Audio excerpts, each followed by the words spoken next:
Go. Hello. Hi, hello. What's going on? Welcome to Saturday.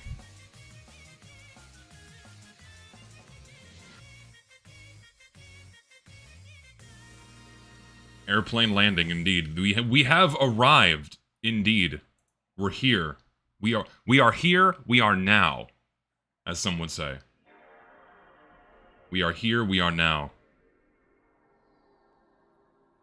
Perfect timing. Fortnite just finished its unstable story moment. It was awesome. The 0 point has been stolen by Geno, and presumably put in the OG mode for him to use it to turn OG into his perfect reality. So excited. I have no idea what you just said.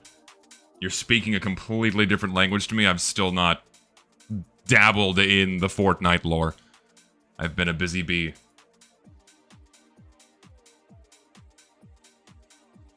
It truly is a foreign language.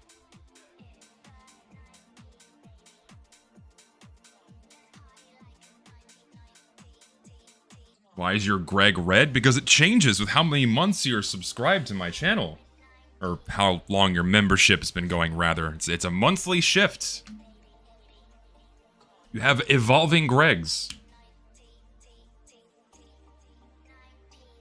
Fortnite lore is basically Five Nights at Freddy's. I know what that is now. Like, isn't like the Pizza Bear game about how animatronics like ate kids, and then they try to fucking kill you? That's like the, and they just repeated that same formula 20 times, and those are the Pizza Bear games. That's my interpretation of it.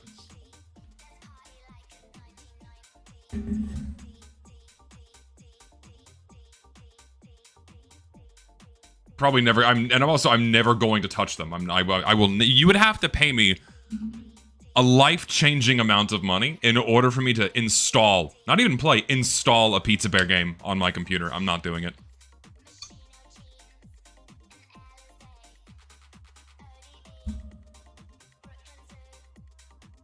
Kids are murdered by serial killers, and their soul possesses the spooky animatronics. That's at least a little bit more interesting. A little bit, anyway.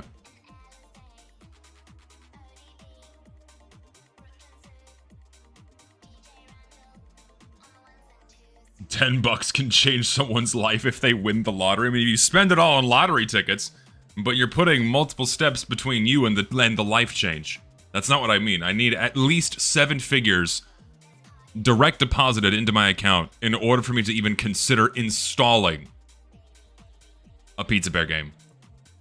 Otherwise, I will not do it.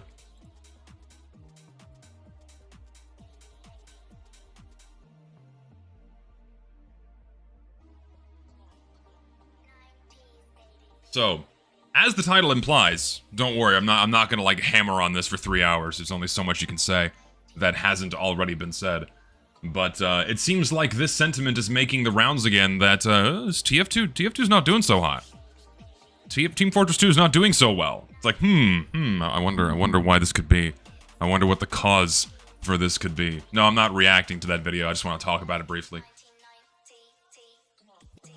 Just want to talk about it ever so briefly because it got posted on Reddit, naturally.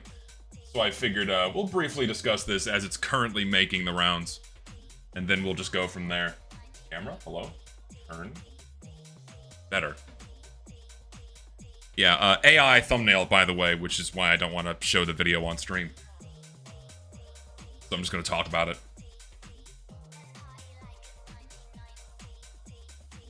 Isn't it funny how we can instantly recognize when something's AI? Don't do that. If you're wanting to grow any kind of channel, don't use AI on your thumbnails, because guess what? People are going to call you out on it. And it just makes you look lazy. Because, like, why are you making the content? Are you making it for money? Seems like it. If you're not even being bothered to put, like, the minimum level amount of effort to learn how to use a free program to move several PNGs into position and then export that as a picture. It's not that hard. It really isn't. I could have made this in fucking MS Paint and it would look better than this. Like, I would get an existing PNG of the Heavy from one of the thousands of options you can choose from for the hundreds of cosmetics he has, throw that in there, draw this in MS Paint, and then have him looking at that, and that would still be more appreciated than using AI in any capacity. Yeah, and crappy source filmmaker stills also infinitely better than using any kind of AI, true. People have been saying TF2's been dying for years. No, that is true. People have been saying that TF2 is dead or dying for years. And I think we need to establish what the definition of dying or dead is, right? Because a lot of people cite player counts as, oh, this game is dead. And I think that's an appropriate metric when the player count has become so low, it's now unplayable, then yeah, the game's like literally dead. Because you could go to say, oh, I don't know. We can have a look at Rats Instagib. Currently, there are three people playing Rats Instagib right now. I would safely consider this game is dead. You know, here, we'll swap to this so it's easier to see. I would safely call Rats Instagib fucking dead. Like, this is definitionally not alive. No one is playing it, right? So that's appropriate for this case. But when it comes to Team Fortress 2, in terms of its player counts, no. Team Fortress 2 is not dead at all. Okay? Yes, I know. This number is not accurate. I've made several videos talking about why. The actual number of real human players inside of Team Fortress 2 is about 30% of that. Normally, roughly. It varies a little bit depending on the time of the year and what day of the week it is, but generally about 30% of this number is the accurate number of humans playing Team Fortress 2. So in terms of raw player numbers, TF2 averages probably 15 to 20,000 people playing at any given time, which then translates into a whole lot more individual people, right? Because just the number of concurrent players is not the total number of people that still play Team Fortress 2. Don't forget that. So in reality, TF2 still has hundreds of thousands of people that play it on a regular or semi-regular basis. Minimum, right? So in terms of the raw volume of people that are actually playing the game, that's still really good. Like, anyone trying to have an active live service title, any fucking indie company would be would be on their knees thanking God for having 20,000 peak players daily, right? Like, any company would fucking, like, cut off an arm to have that amount of players. Especially after it's now entering its 20th year, right? TF2 is going on 20 years old. So the fact that this game still pulls this amount of people playing it daily is, like, no other game's doing that. No other game this age is making this amount of money still with this many concurrent people, other than, like, a handful of exceptions. Not many games manage to pull this off. Very, very few do. Very, very few. So in terms of raw numbers, no, TF2 is not dead. However, I think the more appropriate term to use is that, yeah, TF2 is slowly dying. It is slowly dying. And it's been dying the same slow death that it's been dying since, like, I would say 2014. 2014 is really when it kind of kicked off, and it's been gradually tapering off since then. Of course, you have surges of people that return for the individual updates, but then once they fuck around with the novelty, they leave. They don't stick around. So the number of, like, the total volume of people that engage with TF2 has been slowly trickling down to where we are now of about 15 to 20,000 humans, which, now having 3 separate methods I've used to reach that number, it's pretty accurate, I'd say. Now that I have 3 independent methods that show that TF2 has around 20,000 peak players daily, I'd say that's pretty fucking accurate.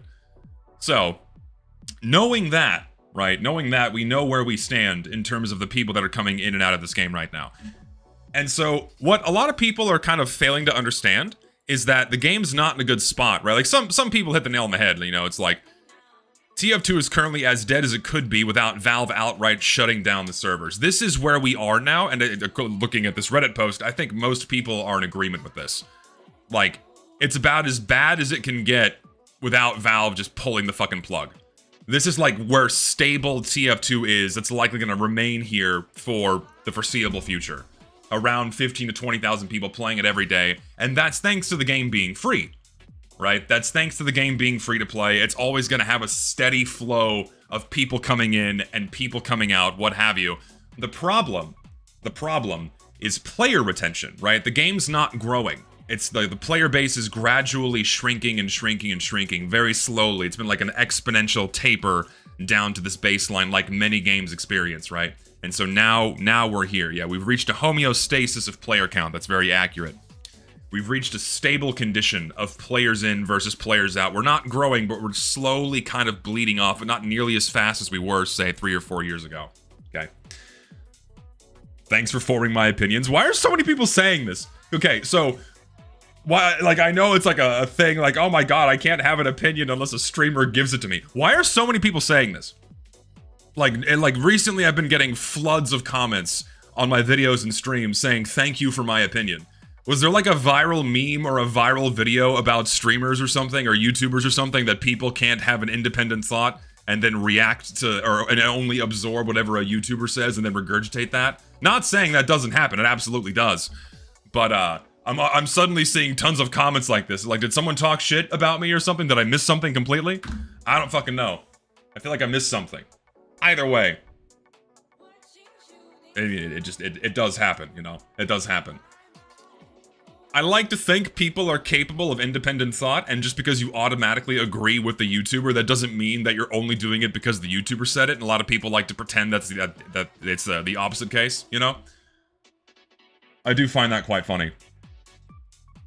Anyway, going back to this. We agree! Oh yes, my little chudlings, we agree! We agree! Go, my army! Go! Swarm! Get them! Crucify the dissenters! Take them down! Skin them! Going back to this. TF2 is not a good spot. I know this is just repeating the same thing over and over again, but TF2 is absolutely not in a good spot right now. It hasn't been for a very long time. And I think we can all agree that a lot is riding on this MVM update. A lot is riding on what this update is going to do. Because I think everyone has this stance right now, or I should say most people have this stance right now. TF2 is stagnant. It's been stagnant for a fucking decade. Nothing meaningful has happened for this game in a very long time. Valve has left this game in maintenance mode, doing below the bare minimum until they're publicly pressured to do more, just to keep the gears turning. That's where we've been for almost 10 years, right? Nothing ever happens. Like that's where we've been for a long time. It's nothing ever happens. A lot is riding on this MVM update. Everyone has said this. So everyone's already said this. I've already said this. But it's the first time in a very long time that Valve has shown us that they're willing to do a little bit more. And the fact, right, because this can go either way. The fact that Valve is working on an update, we don't know how intensively they're working on this update, or how frequently on a day-to-day basis they're working on this update, but the fact this update, term used loosely, because it's just copy and paste of existing content, the fact they've been working on this for now over a year is showing that they're willing to do a little bit more, and now that's kind of set the expectation that this update is going to be beyond the status quo. And Valve has now put themselves in this position, and I think they're fully aware of this. They've now put themselves in this position where if this update is just more of the status quo, then people are going to be done. People are going to be completely fed up and done, and there's going to be zero light at the end of this endless stagnation tunnel. Because if the MVM update is just going to be a copy and paste job of a handful of existing maps and nothing else, just like how they do it with all the other seasonal updates, then, well, congratulations. Everyone's going to be very much let down, and it's going to continue trickling off. People are going to keep leaving. Players will not be retained because of how abysmal the typical player experience is. I don't think I need to remind anyone. And we will remain where we are. We are this endlessly decaying corpse will never reach skeleton status. The flesh is like slowly regenerating as it lobs off the joints. That's where we are right now. What will happen to those godly expensive items if TF2 gets worse every year? How will traders go out to cash out? Probably nobody will buy those. No one will. The majority of TF2's economic wealth, is controlled by a very tiny handful of people. Very small. Like, I would say fewer than 100 people have about 95% of the wealth in TF2's economy. And most of those ultra high value items are constantly being swapped between those same 100 people, driving those prices up and up and up and up and up, because normal people just can't break into that cost of entry. And so that's just going to keep inflating until no one can afford that shit. That's where the TF2 economy is right now. Like, don't get me wrong, there's still plenty of, like, dog shit, ultra cheap hats and unusuals and skins and whatnot. There's always going to be plenty of those. But the stuff that has the actual value, most people can't even consider buying, like, a $5,000 unusual that was worth $100 9 years ago. That kind of thing. The level of inflation of a lot of TF2's cosmetics and unusuals and whatnot is fucking ridiculous. All being driven by a small handful of people that are making a lot of money off TF2. So like a real economy, more or less. Yeah, it's and the fewer people that are engaging with the game and driving these things, eventually that stuff's gonna crash and no one's gonna want to buy it. Wouldn't mind TF2 being subscription based with every hat and taunt being unlockable. We could farm our own cosmetics, which would have some kind of sentiment. You mean a battle pass? You mean TF2 should get a battle pass so you grind the game and are rewarded with item drops? I would say no. I don't think that's a good idea. I don't think TF2 needs to become subscription based. If I had it my way, put it back to not being free to play and filter out the people. And filter out bots too. Contracts would be good. How about more contracts instead? Because you can earn many things that way. That system's already there. Contracts are great. Finish a contract, get some free shit, you earned that. Would a €5 price tag be enough? I don't know. And any cost of entry is better than none in terms of filtering out bots and cheaters and whatnot. But considering the Pandora's box that is Steam has been open for over 20 years now, there's practically an infinite number of accounts that already own TF2 that can be purchased off shady websites for like a penny a piece. So it's already too late. If Valve like retroactively went back and made TF2 not free to play, it wouldn't change anything. Because there's already millions of accounts that exist that own TF2 that are waiting to be purchased and used for nefarious activities. Why not divide like CS2 does, casual, competitive, and premier? Because there's not enough players. There's not enough players to divide the player base even further. Like, casual mode daily has about 11,000 people playing it normally, like peak, right? Dividing that into 3 subgroups, like, or even 2 subgroups, like not shitty third world or cheaters, and then shitty third world or cheaters. Just splitting that into 2 groups. That's already going to be even fewer people to cycle around and fill games with over 130 maps in the game or something like that. That's not a solution. The problem is a matchmaking system, really. A game like this does not need one, and a game this size doesn't work with a matchmaking system, but I'm not going to beat that drum anymore today because I've said it a million times. We already all know. Should redo the Overwatch 2 strategy and re-release the game with no changes for $10.99. You know what? People would buy it. People would absolutely buy that shit 100%. Like, without a doubt, people would. But skimming through a few of the comments here, you know, it's always so interesting to see people still fighting over the player numbers. Like, some people still think, wow, 70,000 players is a lot.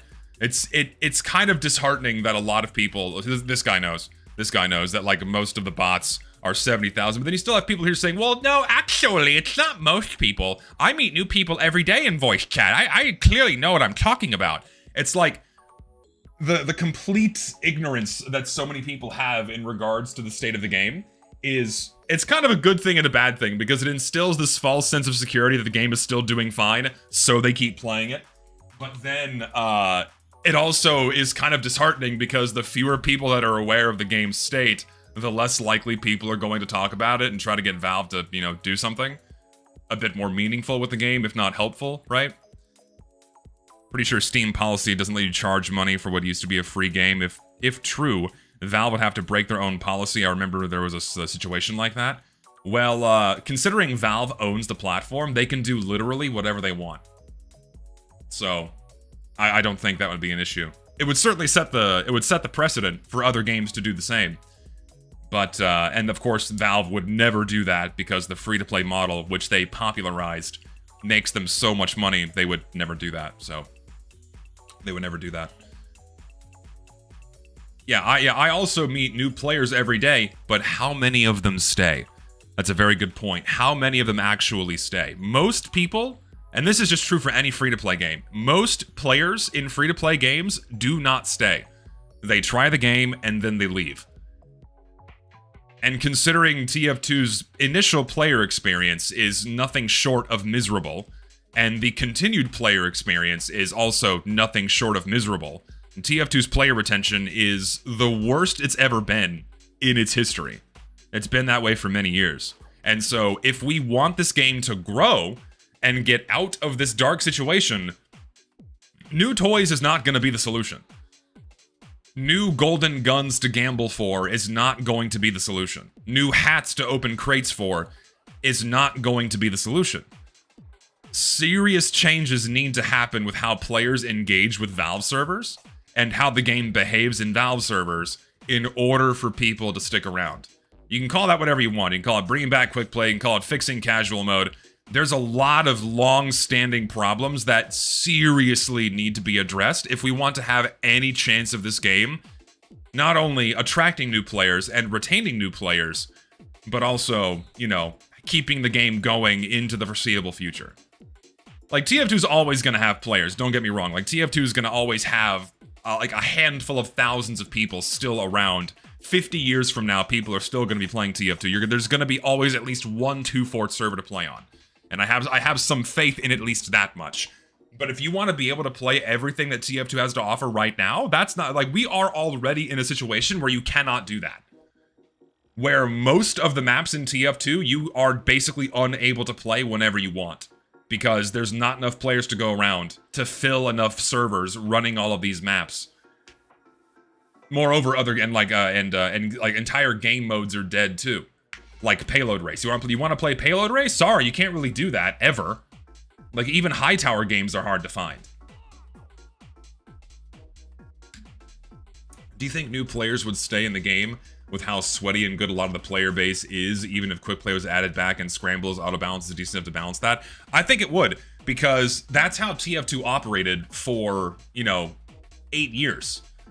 TF2 didn't have a matchmaking system and it was, you know, entirely quick play with team scrambles. And by TF2's 3rd year, by TF2's 5th year, you know, like before quick play was even introduced, going into TF2's 3rd year, we already had that situation where there were players that were already playing for their 3rd year and were already gods compared to brand new players. So that dynamic has always existed in Team Fortress 2 since like year 2 or year 3, right?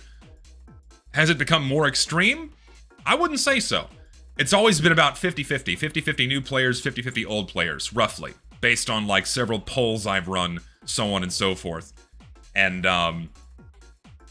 so, if we went back to a system like Quick Play, where team scrambles were reintroduced, that would significantly improve the balancing of the games that we have right now, because how things operate right now is simply unacceptable.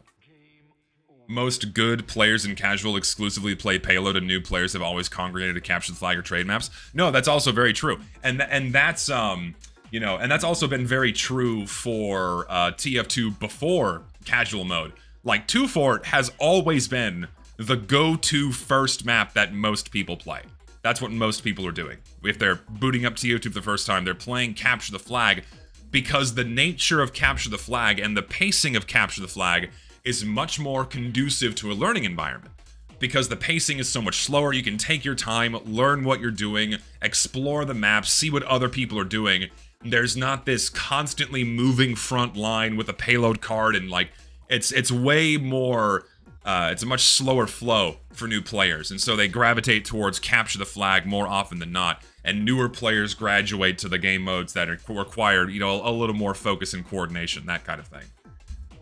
So, and that's no different for casual mode too. That's what most people do. Most like 2-4 being the most played map in the game is no surprise at all. That's where most new players reside. Very true. I had my wife start on 2-4 and she had the engineer experience. That's like 90% of players. They pick engineer, go on 2-4 and live there for their first 10 hours.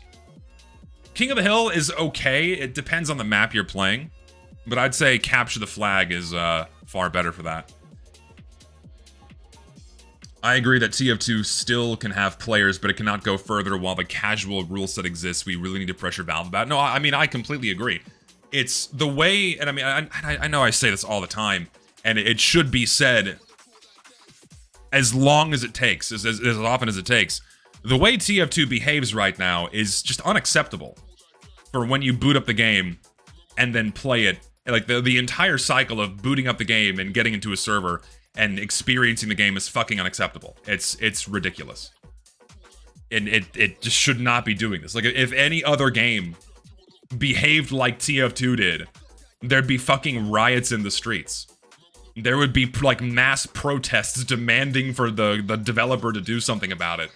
But it just doesn't happen because here we are with TF2 in its 19th year, frog in a boiling pot of water, people just kind of hand wave it away and don't think it's an actual problem because they're so used to it. What's my opinion on Valve adding more spells to TF2? I think it's a bad idea. Readability is already hard with the new cosmetics. I agree. The game's readability doesn't need to get worse. We don't need new spells. Yeah, we don't need new spells. Please no. We really don't. We don't need more spells. I think it's a bad idea. Moreover, the game already runs like shit. The performance of TF2 is dog shit, and we're gonna make it worse by throwing more particle effects into the game? Wonderful idea. God, holy shit. You think TF2 runs bad now, right? You think TF2 runs bad now. Okay. Envision when everyone has spells. Everyone has spells, because you know they're going to be super accessible if Valve's going to re-add them, because they want to make money. Everyone's going to have spells. It's going to fucking destroy this game's performance. It's going to be horrible. Yeah, the game doesn't need toys right now. It really doesn't. And that's the thing. I should not have to use a config to get stable FPS in a game from 2007. I should not have to modify I should not have to mod shit out of my game just so I can have a stable playing experience. Like, that should not be the minimum requirement to play TF2. No other game makes you do that. No other game tells, like what other community tells you, yeah, you have to, like, mod your game and install a custom graphical configuration in order to have a decent experience. It should ship out of the box with that. That should be the minimum. Why do we have to do it? Why is it our fucking job? Huh? No, and of course other games do that too, like, you know, like New Vegas and whatnot, Fallout, yeah, people tell you, like, you have to mod the fuck out of the game in order to have fun with it. My point is that it shouldn't be that way. You should not have to do that to have an enjoyable experience, and the fact that it's like a player expectation, right? The thing is about Fallout, the game, it's not a live service game, right? It's a one-time purchase, what have you. And it was a little bit before the era of, like, super easily accessible patches that could be pushed out, that kind of thing. A one-and-done type deal. Was a rushed game. I'm not giving it excuses, I'm just explaining why. But for TF2, there is no excuse. There is none. Like, the game should not have this miserable of performance when Valve was at the helm. They could absolutely improve this game's performance. They could optimize the fuck out of this game tonight if they wanted to, and they just don't.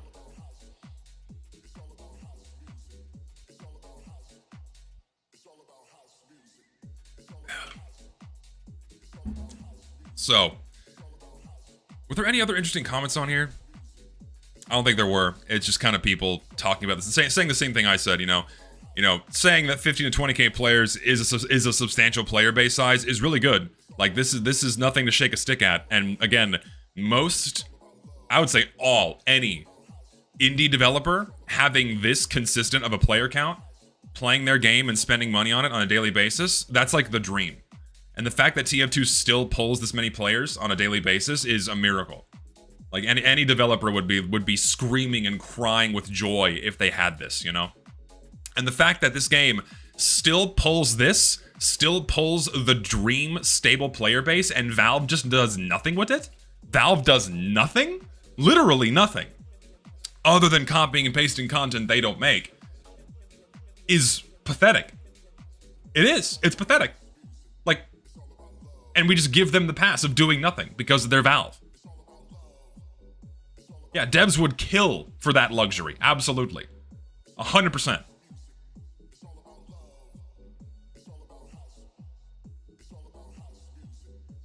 So, what needs to happen? A whole hell of a lot more than just some shiny new golden guns for us to gamble for. And to close out the loop on this, that's why this MVM update is very make or break, because Valve has an opportunity here. They have a really, really big opportunity to ship some meaningful improvements to this game that are so desperately needed. Even a handful of minor things would go so far into just giving people some hope and giving people like an optimistic view on where this game is and where it's going. If they just did a little bit to improve the typical player experience.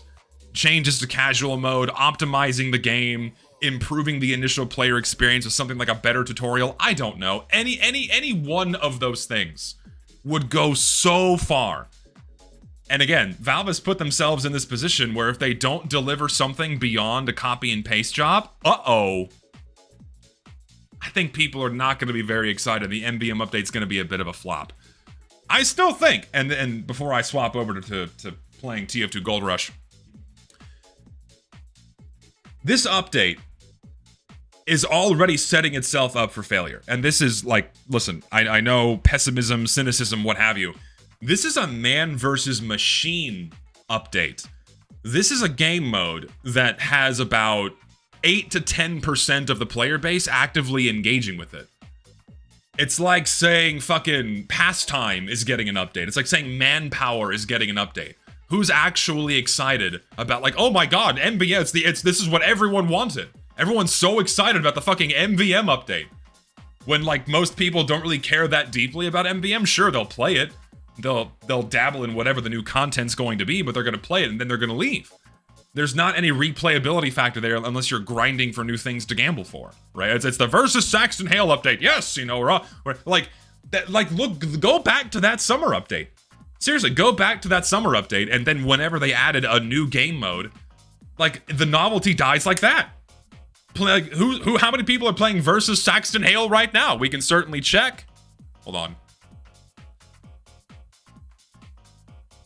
I can check right now. Can I filter by I want VSH. How many people are playing versus Saxton Hale right now? That's it. 24 by 1, 2, 3, 4, 5, 6, 7, 8, 9. Let's just round that off as 10 full servers. Okay, we'll round this off as 10 full servers playing versus Saxton Hale right now. That's 240 people. We had a whole summer update in 2023, shipping versus Saxton Hale as the centerpiece of that update. And this is the amount of players it currently has on a Saturday afternoon. Oof. Oof. Imagine, like, MVM, there's gonna be a lot more people playing MVM. Like, there's gonna be tons of servers full. Like, there's 5 pages full of servers right now. Hold on. MVM. MVM has 208 servers. MVM has 1,100 players right now, which is pretty fucking good, considering the grand total of people playing right now is about 13,000. So it's less than 1%, or sorry, it's less than 10%, but that's pretty fucking good. Again, it's like about 8% of people playing MVM right now. But that's still like only 8% of people. And then when the update comes, like, oh, there's gonna be a surge, and then it's gonna die. Like, that, like, an MVM update is not what the game needs. MVM updates coming on the 20th anniversary with quick play, new training mode, sniper nerf, weapon reverts, and a tool for war paint makers. Man, wouldn't that be wonderful? Wouldn't that be the fucking dream if they ship all of that on TF2's 20th anniversary? I do fully expect, by the way, I do fully expect that what's gonna happen now is they're gonna delay the update until next year for TF2's 20th anniversary. I fully suspect that's going to happen. It would not surprise me in the slightest. And then that's gonna be like that's gonna be their symbolic, here's your 20th anniversary celebration. Aren't you so happy? It's probably gonna be another year. I do think it's gonna be another year. And that's something else too. People don't want to wait that long. Like, and that's also like goes back to what I was saying. Like, what are they doing? What the fuck is Valve doing right now? Where it's taking them this long to finish an MVM update, right? What are they doing over there? Shrink this a bit. Put you here. Actually, no, we'll keep. Oh God, too big. Too big.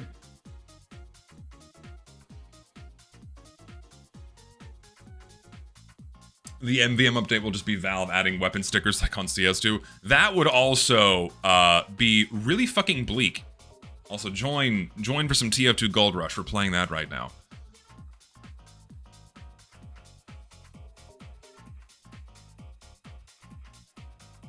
Yeah, and so if it takes them more than 2 years to push out this update, and it's just gonna be a copy and paste job of existing shit.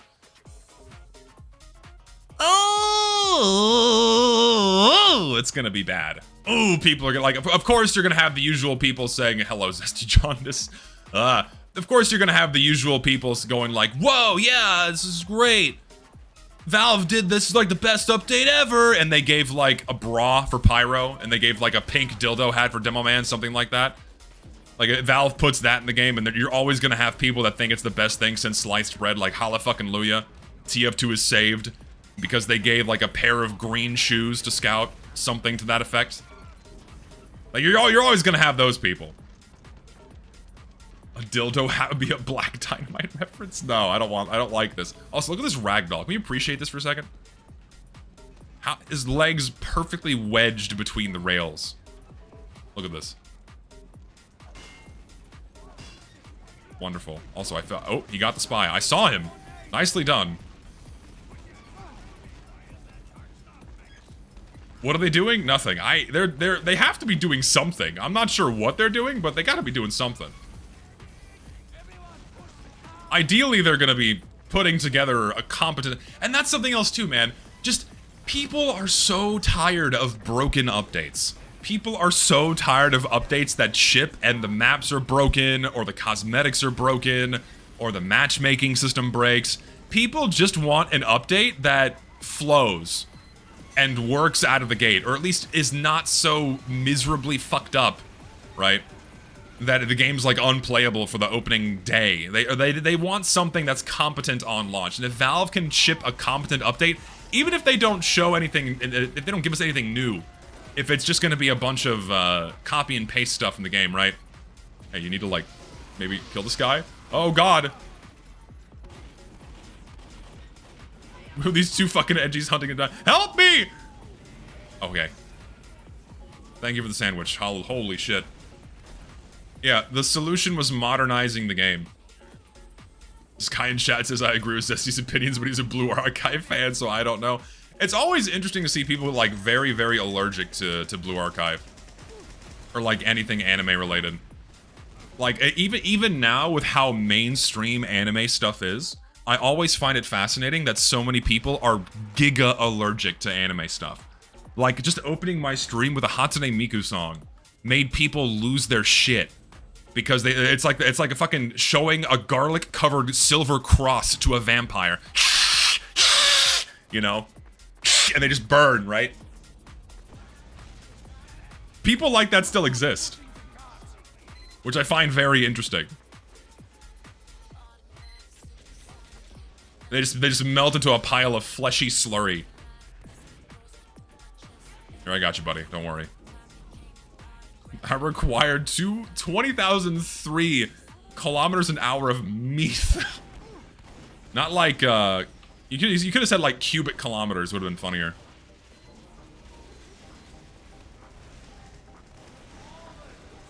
Everyone's European. Everyone's European. Once again, everyone's European. No Americans watch my stream. Dude, guess my second largest audience in terms of demographic. Number 1 is America. Guess number 2. Guess what my second largest viewer base is?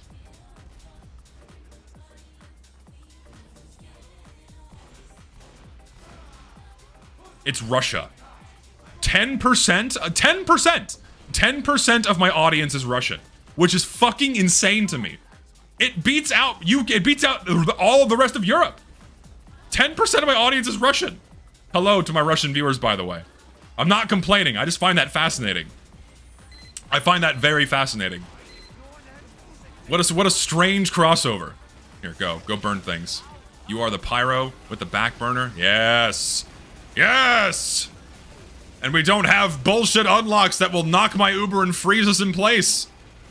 There's no fucking happy gloves of giggling that are gonna hit me with a crit and make me freeze in place when I'm Ubered.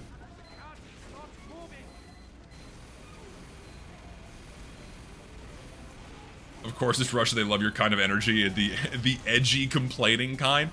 Is complaining edgy? Like, fuck. I guess people view any kind of complaining as edge now. If you think complaining is edgy, go back to 2008. You'll find some real edge. Edgy is when people say the N-word. Edgy is when people say the N-word and they like yell and scream a lot and they complain. You have no idea.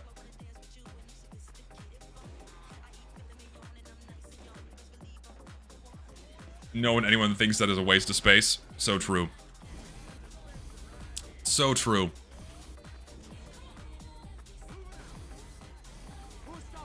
No, there's a difference between complaining and edgy. Okay, what is edgy complaining?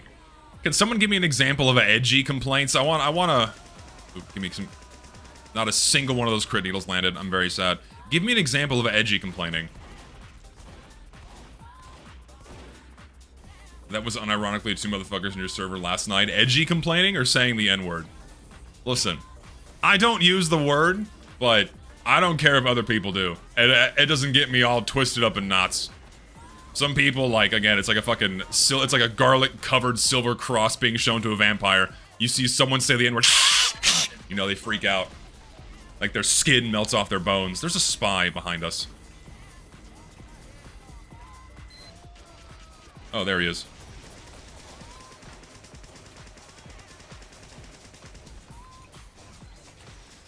Deny him cloak. Oh, that's an Uber. I should probably keep building mine. I smell... What drama would there be? I just don't care. It's a fucking word. Just like... and like, it's all... And this is always true. This is consistently true. The people that bitch and moan about the N-word almost always say worse shit. Almost always they say worse shit. Here, do you want to like go in there and... here, let's just come over here. Here, jump down. Let's go. Come on. Yes! Yes! This was the solution! A well-coordinated Uber. Dude, I never need to say the N-word. I can drive a couple hours out to East Texas and a lot of people still say that shit out there.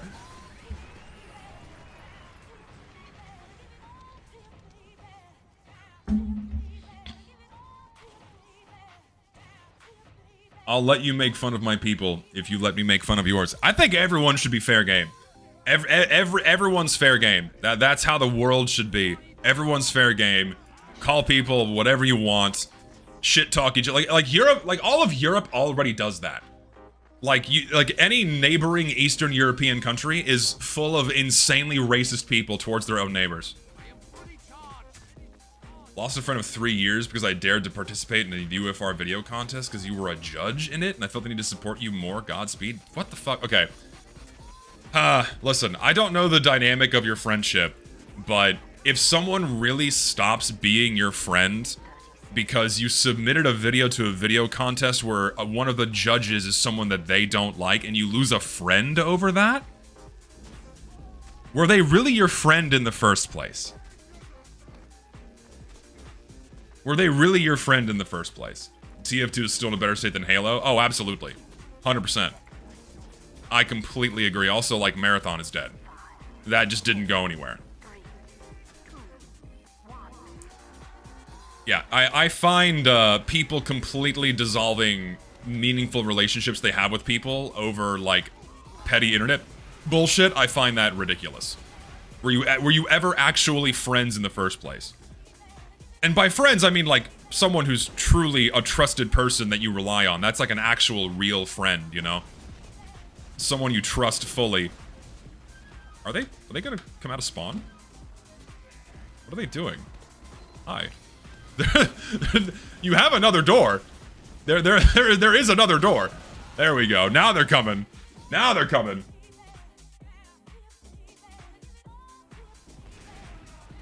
You can't screen. What? People confuse friends and acquaintances. I think that's a factor of being online too. I think people grow very close to people online by the nature of how easy communication is. And so even though they view and witness a very narrow slice of a person online, they think that they're a lot closer than they actually are. Like, for me, I don't consider someone like a true, genuine friend, like, super, ultra, giga close until I've met them in person. It's like, okay, I've met you in person, I know what you look like, I know that I can verify that you actually behave the way you say you do. Now I know I can trust you, and you are who you are. Now we're good, now we're tight. Even if I only ever meet someone once, and I never see them in person again, it's like, okay, now I can verify you are who you say you are. That's what I mean. That's important to me. Ooh, Jesus.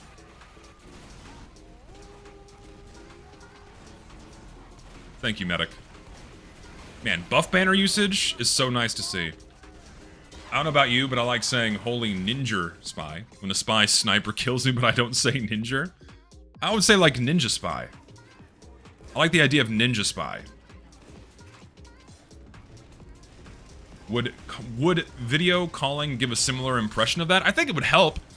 I think it would help, but I think when you're not seeing someone in person, you miss out on, you know, body language, because when it doesn't matter how the facade, or like what form the facade takes. If it's a computer screen, if it's a video camera, if it's text, you're still not really experiencing that full person, right? You're not getting the actual human experience of being near them. And so you're only ever going to get a piece of who they are because of what they're only showing you through the computer, right?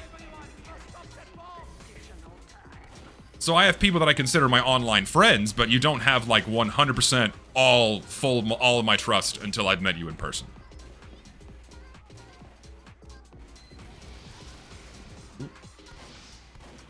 I got you. You go crazy. Ooh, go get him, Tiger. Okay, maybe don't go get him, Tiger. Oh, they're coming. Help! Here, I'll heal you. You heal him. Go crazy. Oh, hello. Backup has arrived. Isn't body language a pseudoscience? Absolutely not. No, body language is very much... Like, you can tell when someone is physically uncomfortable. There are things you can pick up on when someone is lying. People can absolutely train themselves so their body language is not readable, but body language is very much a real thing. Don't let anyone convince you otherwise. You want to go? Let's go.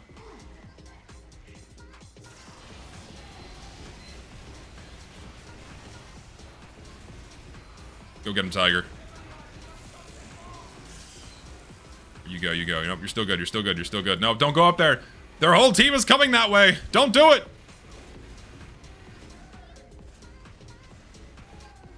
Valve doing anything but updating TF2, so true. Come on, come on, come on, come on. Damn it! Why'd you break it?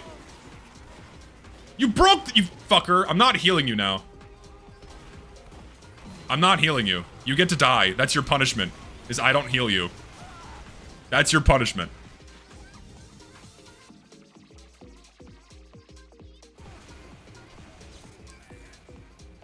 Yes, body language is psychology, true.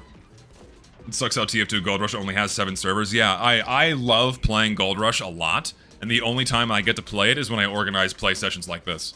Gold Rush is super fun. Listen, I didn't mean to heal him. I misclicked. I was trying to heal the heavy. Please understand. Ow. Please understand.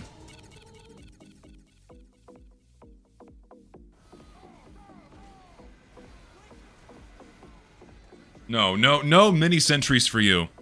Dude, playing a version of Team Fortress 2 without mini sentries? Holy shit. That alone is so nice. A version of TF2 without mini sentries, without the short circuit, without the vaccinator. All of those things missing. Oh, it's so nice.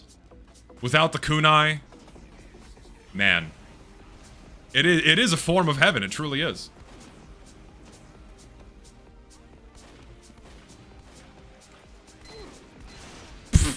That shit never gets old. I love when that happens. Every time. Every time it's a laugh. Spy fails, gets fucking nuked by the sentry. No, yeah, people don't like this mod because all the unlocks aren't there, but also people don't like it because it didn't have auto-reload. People got really angry about that. No, auto-reload, literally unplayable. Hit the R button!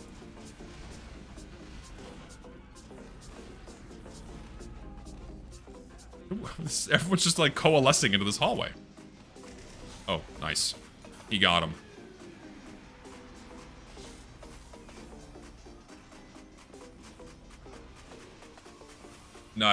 No, what issues? Tell me what issues, what objective problems this mod had. Tell me, because you say issues. I want to know what issues this had that made its existence so disagreeable, other than the lack of auto-reload. You're only gonna say, well, there's no Bazaar bargain, well, they didn't put in this map, or they made this weird decision to not include this map. It's gonna be a bunch of shit that people aren't gonna understand until Richter finishes his fucking video. Richter, finish your fucking video!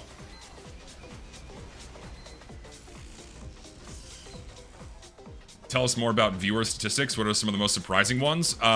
Really, Russia being my second biggest audience is probably the most surprising one. Beyond that, it's pretty standard. You know, the majority of my audience is not subscribers. The majority of my audience is men. Like 98% of my audience is men, and the other 2% are lying. The majority of them are aged somewhere between the age of 18 and 24. That's my biggest audience. All around there. I'm playing Pyro now because this one spy, yes, seems to only be focusing me. Is it a good way to approach a girl about talking albums, records, vinyls? She's interested in that. What do you suggest? Well, I mean, if you share a common interest, you want to talk to a girl, yeah, it's probably a good idea. Common interests is a great place to start, so I would do that.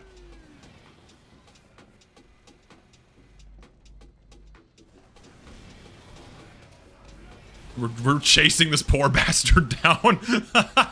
Oh my god. He had like fucking 5 people going after him. Yeah, where are my 30+ unks at? There's surprisingly a lot of people who are older than me. Even like actually older than me that watch me. Which is kind of nuts. A lot of people in their like late 30s and 40s that watch me. Believe it or not.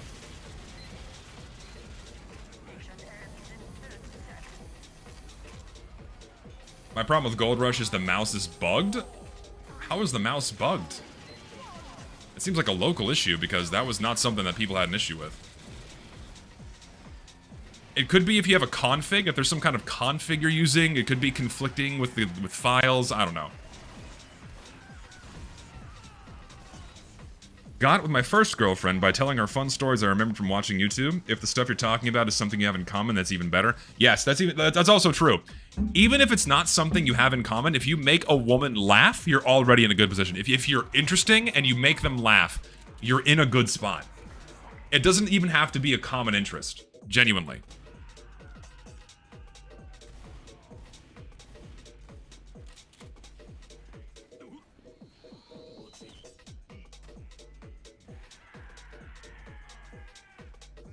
I'm not opening cases.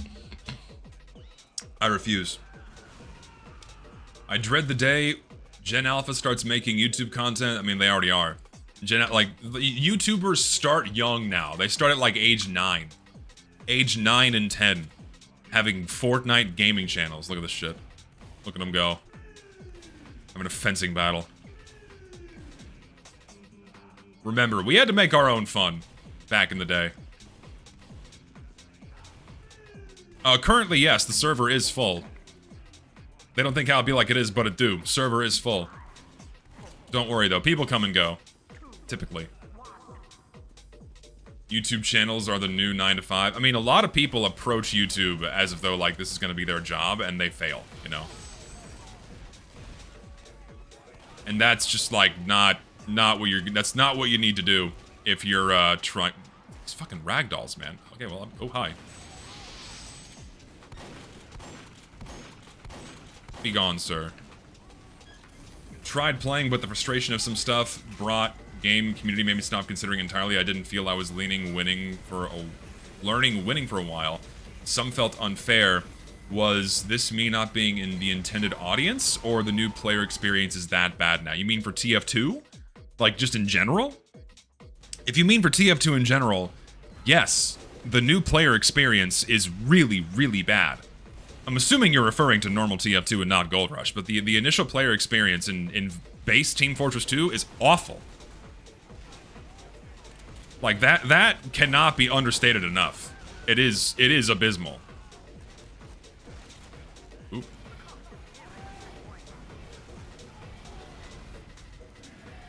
Hi, I am on your team. Don't you worry. Listen, you don't need that.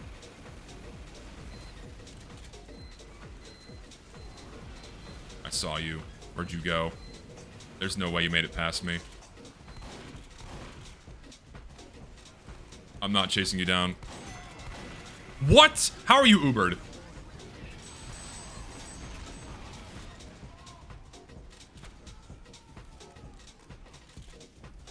Yeah, vanilla TF2? Then yeah, the initial player experience in vanilla TF2 really is just that bad. And I mean that with the utmost sincerity. It is horrible. There's no ifs, ands, or buts about that. It's like, the game is good, and I mean, even if the initial player experience in terms of like having proper tutorials and the game being properly optimized and casual mode not being dog shit, even if it did have all of that, the game is very mechanically complex. There's a lot of stuff you have to learn before you can even move around properly and actually engage with the game. Like, that also can't be understated. TF2 is a very deep game. There's a lot to learn. But the initial learning curve could be very heavily smoothed down and made more tolerable if they just made it not awful. All the other shit, like, just not awful. Move your webcam so you can see your health. I guess I should do that, shouldn't I? I just read my health to you all the time. Okay, right now I have 20 health. Right now I have 20 health and it's not changing. Okay, now I have 27. Now I have 55.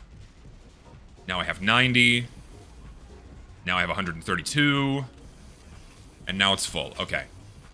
I'll give you live updates on my health reading, okay? We'll just do that from now on. Because I like where my camera is. Ooh, hello.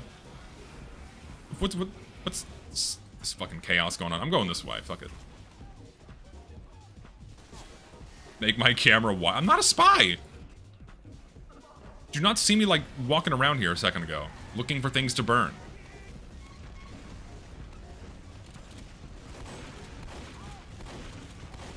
Ugh.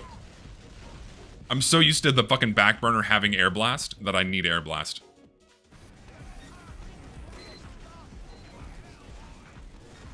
No, yeah, and, I mean, the initial player experience for TF2 has always been bad. Don't get me wrong, it's always been bad. But it was only made worse with casual mode.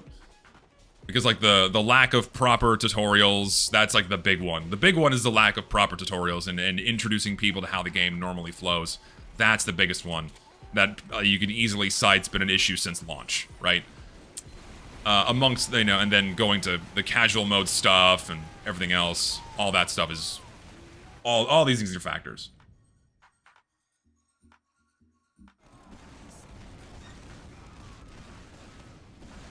Where is tutorial how to create own cosmetic hat? I would scream it because you typed it in all caps. I'm sure there's plenty of guides online if you want to learn how to do these things.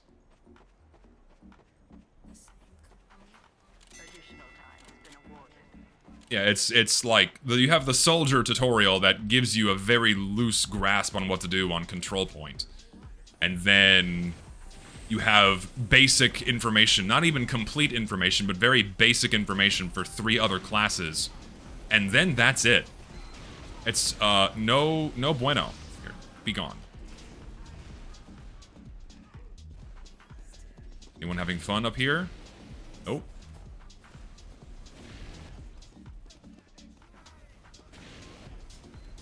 Sure, the wiki is helpful, but I shouldn't have to go to a wiki page to learn how to play a game, you know? I feel like if you're having to do that for your game, something's off, something's amiss.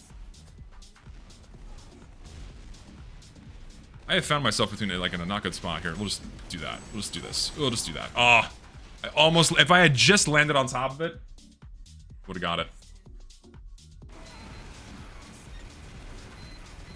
Got a question asked by my coworkers. If you went missing and died, how would I want to be found? Huh? Ideally intact? That's a very strange question. How would I want to be found if I was dead?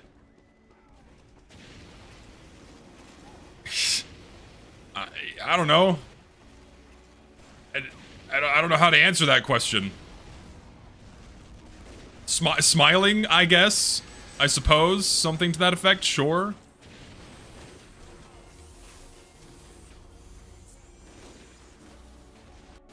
I mean, yeah, I'd be dead, so it wouldn't matter. Absolutely. So, I don't know. My answer is I don't know.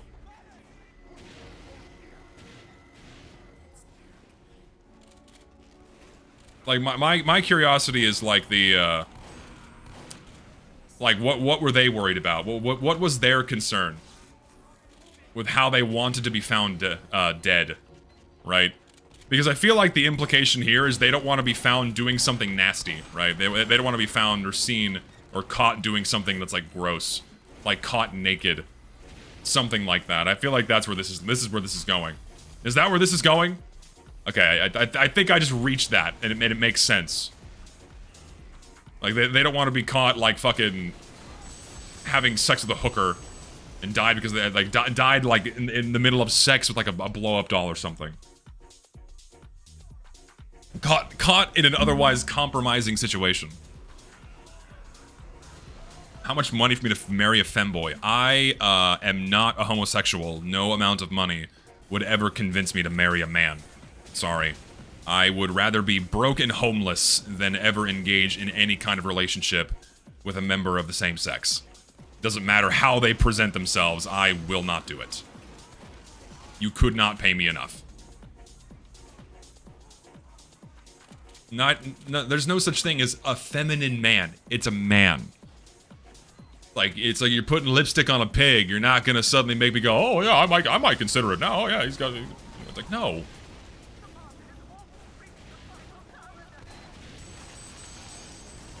Surprise, motherfucker. You're just AFK. Okay, well, we win. That was an exciting round of Badwater. Aaron, do you want to put us on the custom map now?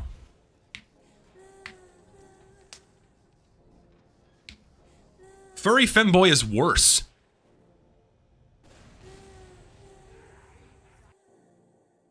There's zero wiggle room. If there's a dick and balls, no.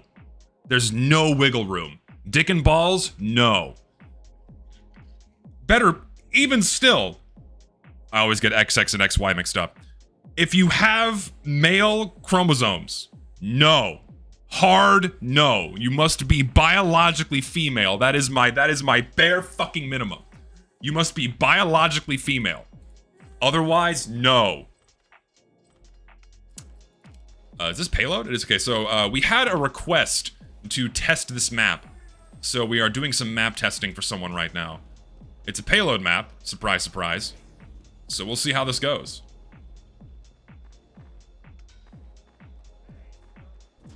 Not trying to rage bait, but doesn't your OC have very masculine features and anchor arms? Listen, A woman being physically fit is not masculine. I don't understand why people look at it that way. It's like if you see a chick with muscles, oh my god, it's a man. What the fuck? Are you insane? There's nothing sexier than a woman that's in shape.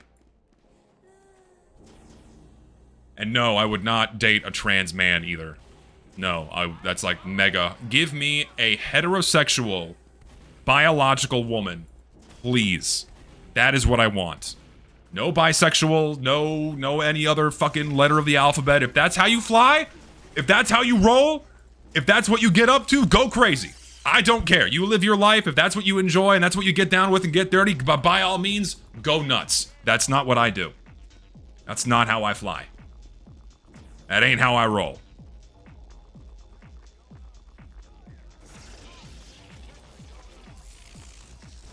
I would not.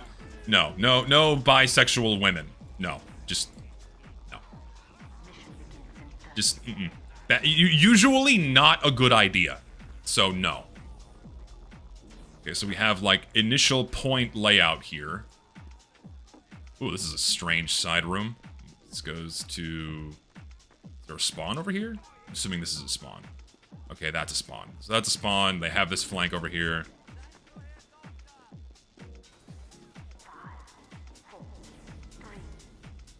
Thoughts on crazy women? No. I don't want. Why? No fucking crazy chicks. No, just give me like it's like a reasonably normal woman is all I want. Please God, no crazy women. Also, why are you not Ubering him? What are we doing? What are you doing? Don't get sniped, please. Oh hi. Here, come here.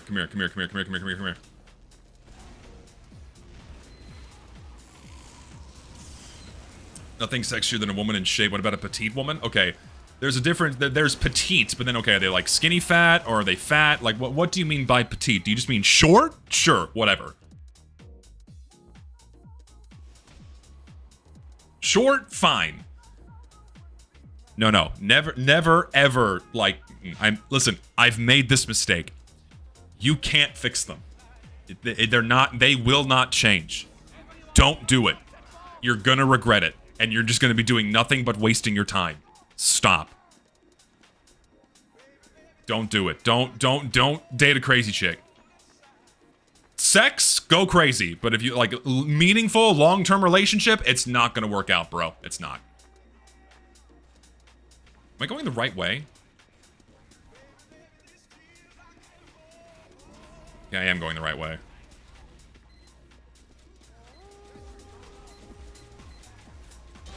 Also, no thanks. No women over 50. I would ideally like to date someone that's my age or younger. I'm not a fan of... Like, older women, for me, now, are in their 30s. I want to have someone that can have kids with me, right? We're getting past expiration date status here. I'm looking for someone that is my age or younger. Ideally. And yeah, preferably no single mothers. No, I don't like the idea of raising or taking care of another man's kid. Because you'll never form that relationship, you'll never form that bond. And not only that, but that father is always going to be in your life. Usually that's the case. And so you have to deal with him and how he interacts with your wife. And then also whatever kids you have with that woman, if any. I'm thinking no. I'm thinking really big, fat, huge no. I am not a fan of that idea at all. I am going to die. Here, let's go. Let's leave, please. This is really strange layout geometry. Holy shit. Where am I? Ah! Yeah, this area is a bit of a spaghetti bowl. I gotta get the fuck out. I gotta back up. This area is really hard to defend. You just get, this is like a really enclosed small box. What do you do? It's like you just get fucked and they have like this insane high ground they can spam down on this corner. That is AIDS. It's that. What's your favorite anime opening and ending? Mine is from Camaraderie High School and Gintama. Okay, so mine My favorite is favorite anime OP. I forget which season of Bleach it is, but it's the one where Kon is the one he starts. He's singing. Goodbye. Where Kon is singing.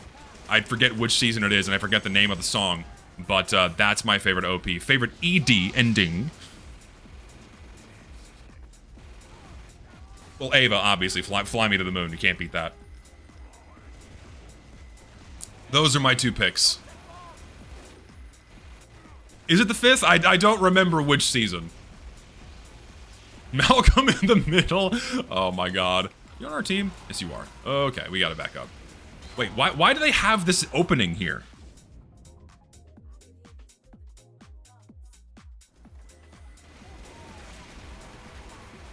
This map layout needs some changes. This hallway, and then they have like a flank that takes you into the middle of your defense position. Ugh. Well, I need to go get a better look at that. Also, this map doesn't feel very well optimized yet either. I'm getting massive frame drops.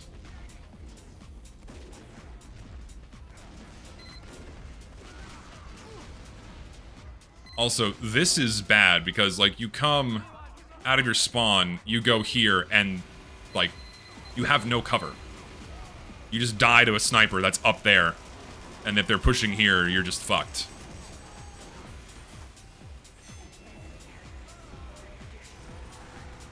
Is it the 6th? There you go. Why are you asking me if SV Pure 1 is flawed? I don't have an elaborate answer on this. I think it sucks that we can't use our visual mods. I think it sucks that Valve just didn't fix the exploits with that and, like, not allowing people to remove textures so they can see through walls, that kind of thing. Like, if they just fucking fix that shit, then great. You both fail. You're both trying to kill me during stream with stream sniping. You both suck so hard you can't land a single revolver shot. I win. You both die. They're both waiting for me at our spawn, and they both died. Amazing. Also, my tab crashed.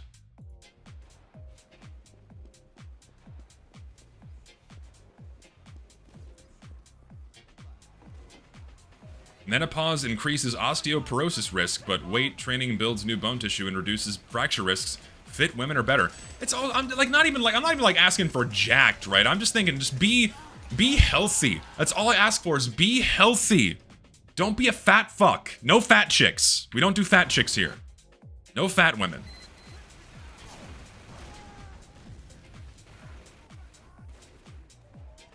I'll enable TF2 sprays whenever the security vulnerabilities are fixed. That's when I'll do it. And not a moment sooner. Not a moment sooner. Okay, well, and like this too. Like, it's a constant onslaught where blue has this ridiculous amount of high ground and we have to just walk into it and die. This is really bad. This is not a very fun map so far. It's very, very hard to defend.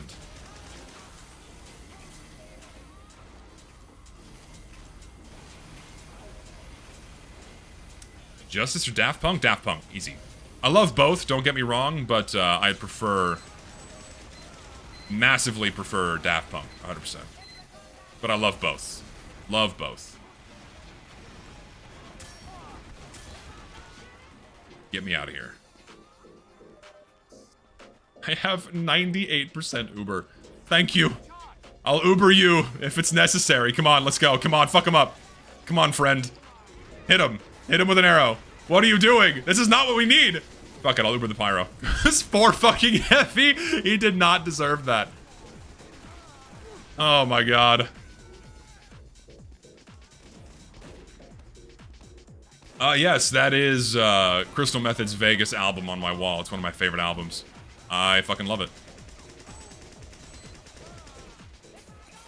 They're trying. The spies are trying.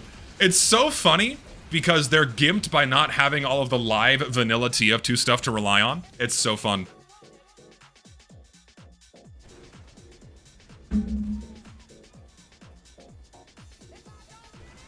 Would I marry a Latina but would have to learn Spanish? Would she love me unconditionally and is she attractive? I would, yeah, I would do that. I would learn Spanish. Yeah, I would. I would. Like, I feel like that's not even a question. If this is, if this woman, what the, there's like a clipping issue here. Hold on, I have to like try to recreate that. Oh yeah, there's a clipping issue here. I'm hitting, yeah, see, there's like an invisible wall here. Invisible wall spotted.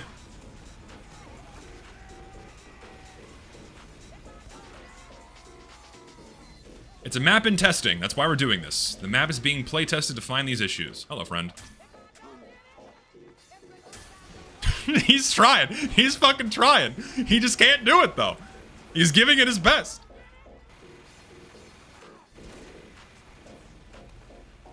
Door stuck. Door stuck.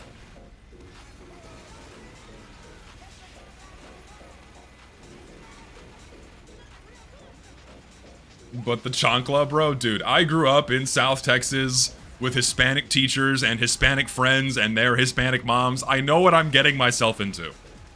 This is not foreign or alien territory for me at all. I know what I know what I'd be getting myself into. Also, this is a really, like, tight area to push into. This is, like, super narrow.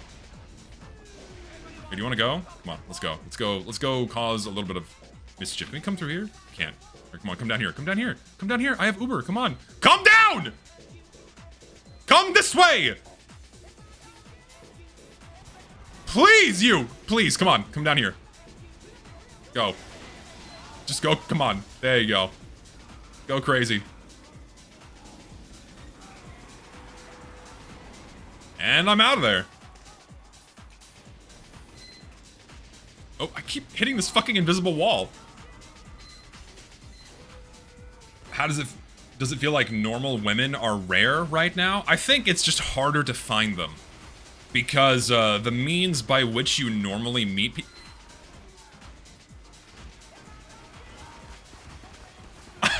I had to soak that in. I had to soak that in for a second. I saw it coming. I heard the train. I knew the sniper was standing there. I was like, I have to let this play out. I have to witness this. And sure enough, he's fucking dead. Oh, God. This fucking game, man. Is that a spy?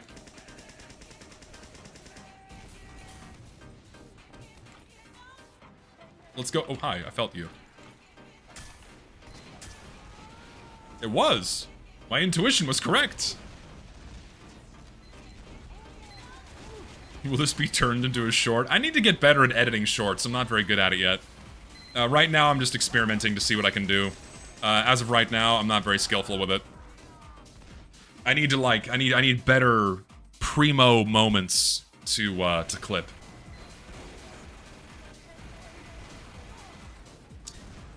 I know, yeah, and sure, it depends on where you look. I think it's a very American problem. I do. I think it's a very American problem. Trying to find, quote-unquote, normal and not psychotic women. Because, you know, certain factors can't be ignored. You know, a lot of American women, I'm not saying all women, but, you know, a lot of American women are engaging in a lot of batshit insane activity. And, like, if you open a dating app, don't do this, by the way. Do not do it. It just seems like everything's so bleak when so many of them are OnlyFans models or are already a mother at age 22 and have 3 kids and they're single. It's like, you can't... It's so hard to, like, find the one nugget of a woman. Terrible analogy. Like, to find the one example of a woman that is single, doesn't have kids, is not a porn star, and is conventionally attractive. That kind of thing. Finding that is extremely difficult. And that's just step one. You may not even be compatible with this person, right? There's a lot of other things that need to happen before it's like, oh yeah, this is someone I could probably get along with and date, right? Are you? You are.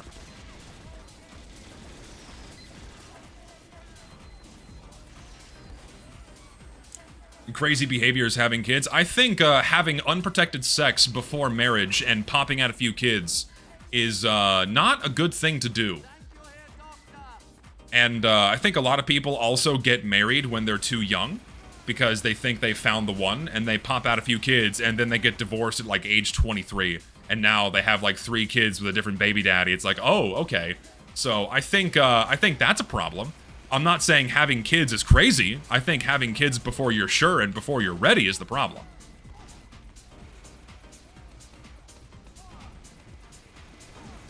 Oh, hi. I'll heal you.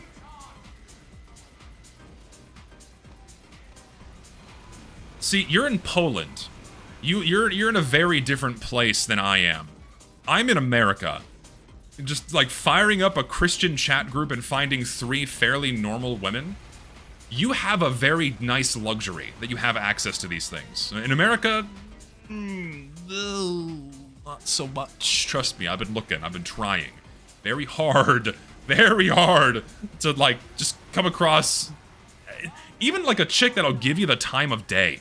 Like, even finding a woman that'll give you the time of day is impossible now. Why do girls not call me back when I play TF2 trivia with them on the first date? Listen, you gotta go harder. You gotta set up a whole game achievement? Hello, friend. I'll leave you be. I'll let you live. Shit.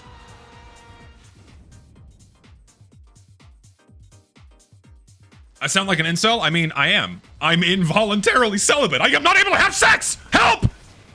I do not want this! This is involuntary. I am not in a good position. In the strictest sense of the word. Yes, help me. This is an affliction. It burns. Help. Stop playing TF2. You know what? That's a good point. That's a very good point. If I just stopped playing this game, my life would improve tenfold.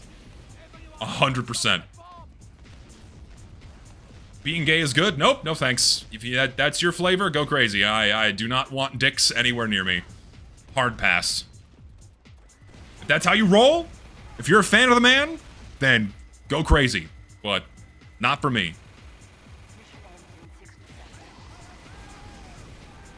I could heal you. I could.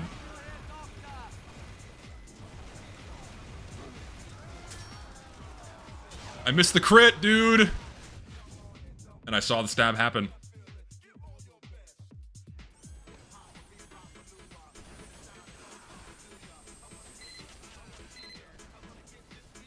Play Marvel Rivals instead. There are, actually a lot of chicks do play that game, but it's gamers. It's that type, it's that flavor of female. No thanks. How do I join the server? Go to Gold Rush. TF2 Gold Rush on Steam. Download it. It's a mod. Go into the server browser. It's right here.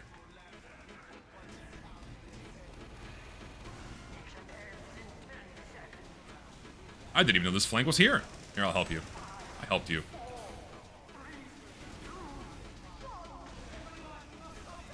Yeah, e-kittens are a big no because it's probably a dude. Anyone outwardly presenting as a woman online, most likely a man. Don't gamble. Don't gamble with that shit. Don't do it. Meet someone in real life. Don't take the risk.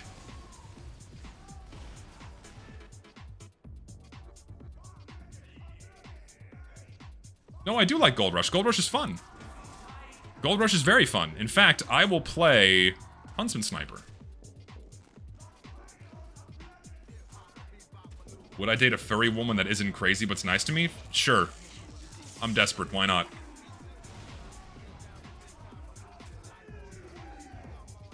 Make them get on camera and prove it ain't that difficult, honestly. We live in an era of AI. Hey, yeah, drop your drawers. Let me inspect your dick and balls if you have any, yeah.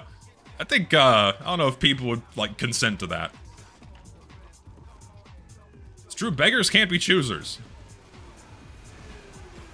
Beggars cannot be choosers.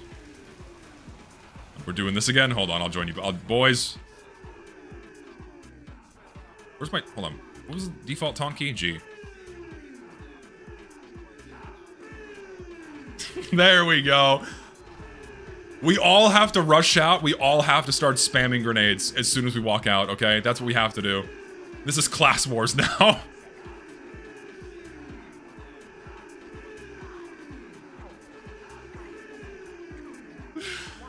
Alright, boys, let's go. Let's go spam some grenades. Come on, let's go. Fucking let her This is retarded. Oh my god. Let's get some spam out there.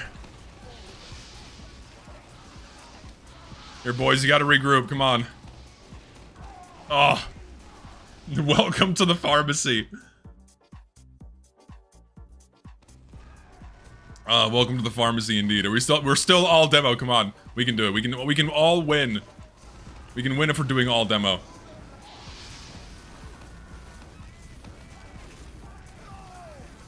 This can work.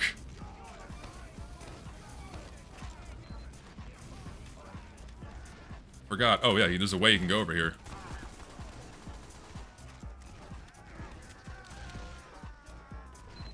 Wasn't close enough? Come here. That was fall damage. Oh, we live, baby. We live. Totally deliberate and intentional air strafe onto the fence. I'm literally a god at this game. This is so stupid. Oh no, I'm gonna die. Oh no. I need the normal sticky.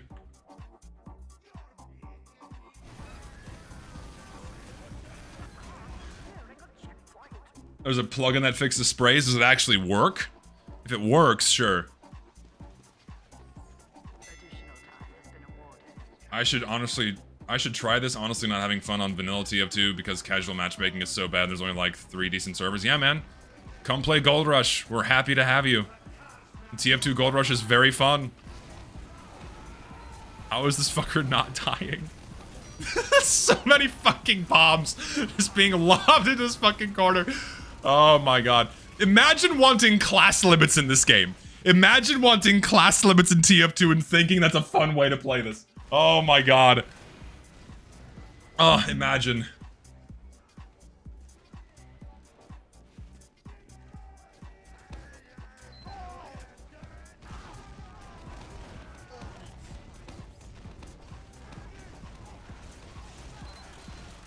Oh. You get the girl of your dreams, which is a hardcore Disney fan? No. No. Just instant. I don't think there is a worse mental affliction than being an adult fan of Disney. You could be the perfect woman in every way. Physically, spiritually, emotionally, mentally. And it's all ruined by being an adult fan of Disney. And wanting to visit Disney World. No. That is a certain flavor of human being I want nothing to do with. Just no. My damage numbers off? I'm hitting things, but I'm not hearing anything.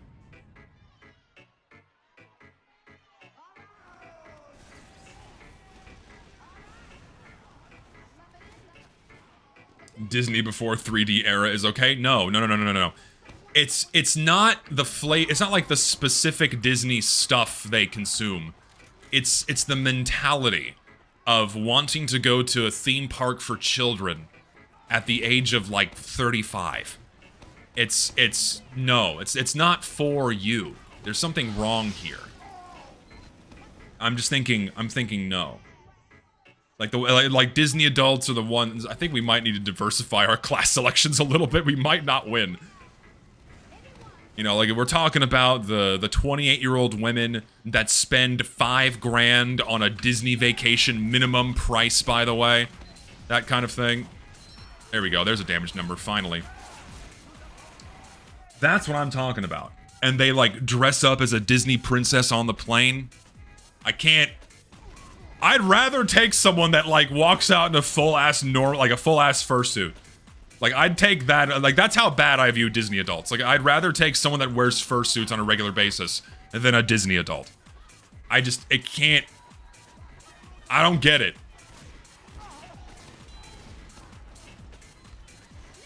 Help me. Where's the sentry gun? Oh. Oh, he got the health kit. That's a problem. But he's dead now. Where is their sentry? Ooh, what hit me? Oh, soldier. Of course.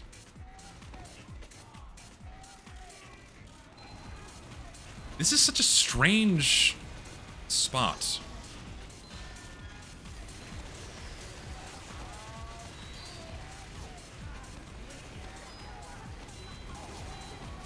I'm trying hard. I'm doing things.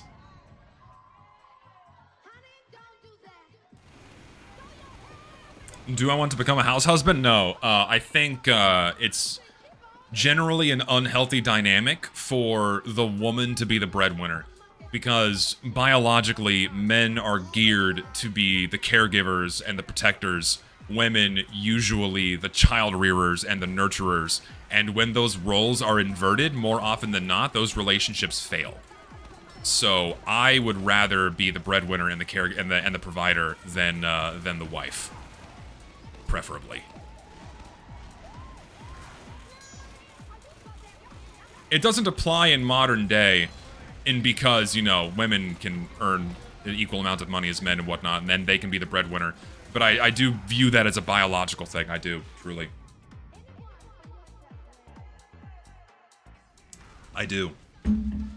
But also, given the way the world works now, single income households are extremely difficult to maintain, and you have to be in like the upper tax bracket in order to survive. So probably both of us are going to be working, so this entire conversation's pointless. So like if we want to have a home with kids, we're probably going to both be working. That is just how America works now. Pushing into this is very difficult. Is there another route to go? We can go here.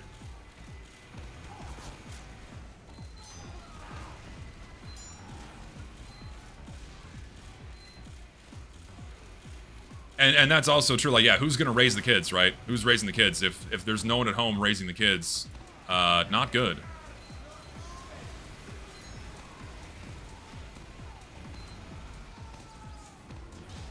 Got him. Absolutely sniped. Oh, that's an Uber. Oh, God.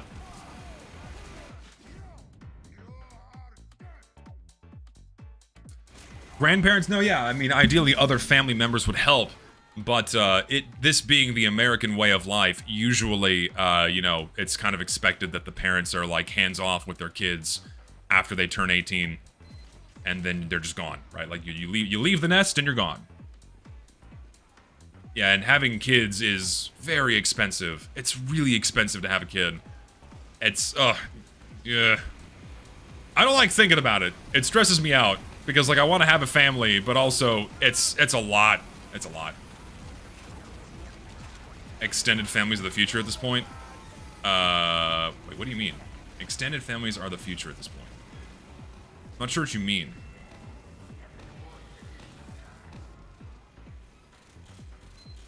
You don't need to be financially stable to have kids. If you want, like, if you want a decent life, ideally, if you want a good life and you're not stressed out all the time, ideally you should be financially stable. Like, financial stability is what you should be striving for. Like, if you don't have to worry about money, you don't have to, like, worry about paying your bills, those kinds of things. If you're not having to worry about those things, man, life is so much better. Life is so much better. Like, the last thing you need when raising kids is freaking out about having to pay the power bill. Because for a time, I lived in a household like that, and it is so stressful for not only the parent, but also the kids. Because, like, if the kids are slightly aware, they're like, uh-oh, like the lights are going to be turned off? Like, that's... not good, man. It's not good. Not a good way to raise a kid. I'm not talking about being filthy stinking rich, but, you know, have enough money to live comfortably. To have your household, make ends meet, pay the bills, all that stuff. Pay for a good education for your kid, because I am not sending my child to a public school. Or I'm going to have him be homeschooled, because fuck public schools. No.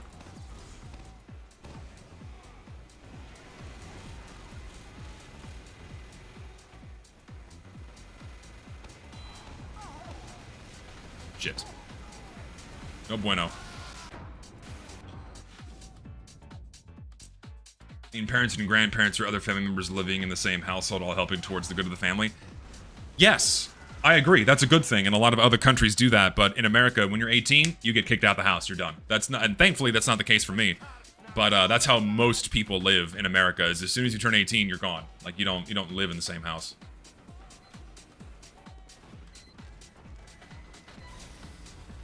Homeschooling will make your kids socially stunted. That's not true, because there's things you can do to have like socialize your kid.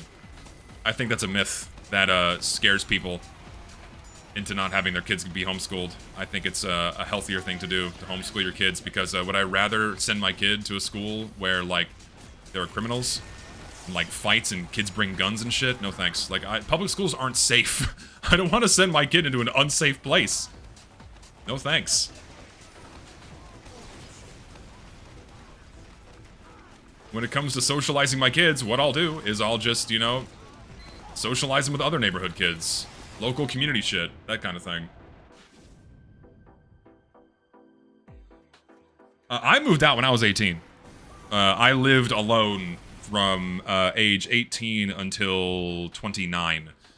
And then I moved back home a few years ago so I could save up for a house, because throwing away money into rent is a very quick way to not save money for a house. So, yeah. I was out at 18. I was out at 18 in my dorm.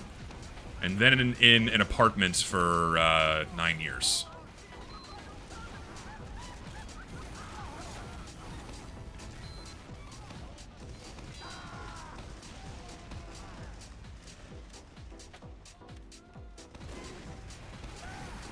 Oh, come on. I wasn't kicked out, don't get me wrong, but I left the nest, so to speak. No, yeah, I mean, if your parents let you live at home and let you save for a house, which is what I'm doing, is I'm living at home, saving for a house, paying off my student loans so I can be debt-free, I can get a house, you know, then get back to being independent, because it's not fun dumping money into rent and then, oh, guess what, you're just never gonna own property or a home or a comfortable space to raise your kids. Like, I don't want to raise kids inside of an apartment.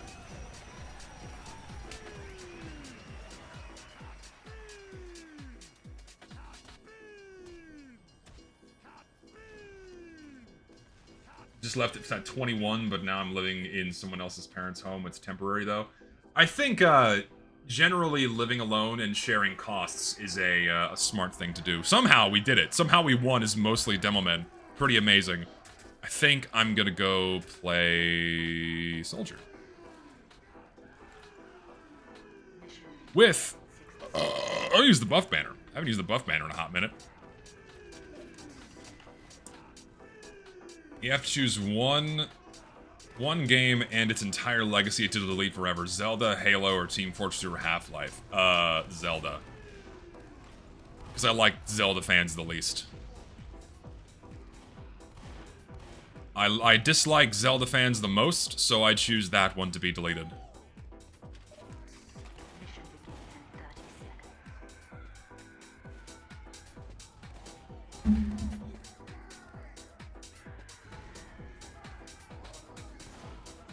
What are some basics about Gold Rush? So, like, some basics about Gold Rush is that this is a mod for Team Fortress 2 where the intention is to give an experience that what TF2 could have been like if there was a more curated and delicate approach to what they added into this game after 2007. So a good analog is that this is a hypothetical version of TF2 around 2010, roughly. Before Valve started monetizing everything. There's no hats in this other than the like a small handful of the very first ones. There's only a few unlocks that that fit better with the original gameplay and the game's art style, those kinds of things. So there's a lot of different directions. If Richter were here, he would be able to more eloquently describe these things better than me. But that's the general gist. It's not like just TF2 in 2009.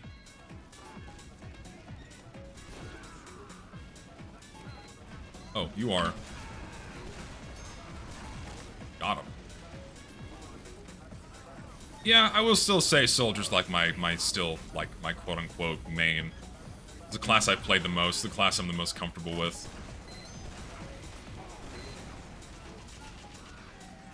Is it just me or does Gold Rush have more random crits? Nope, it's the same. Same calculation.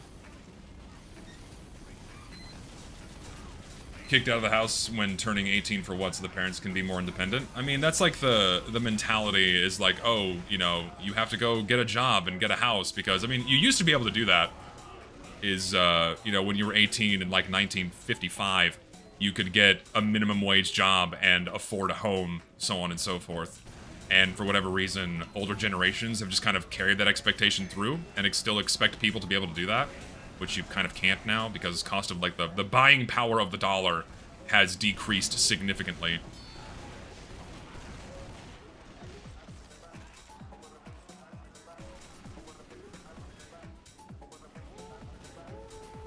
Oh, sorry. What about the YouTube poops? No more, my boy. Listen, there's an infinite amount of media when it comes to making YouTube poops. Like, thank God we have the Fresh Prince of Bel-Air, the Sonic show, right? We have the OG Sonic cartoon, for which there's an infinite well of YouTube poops still left to be made.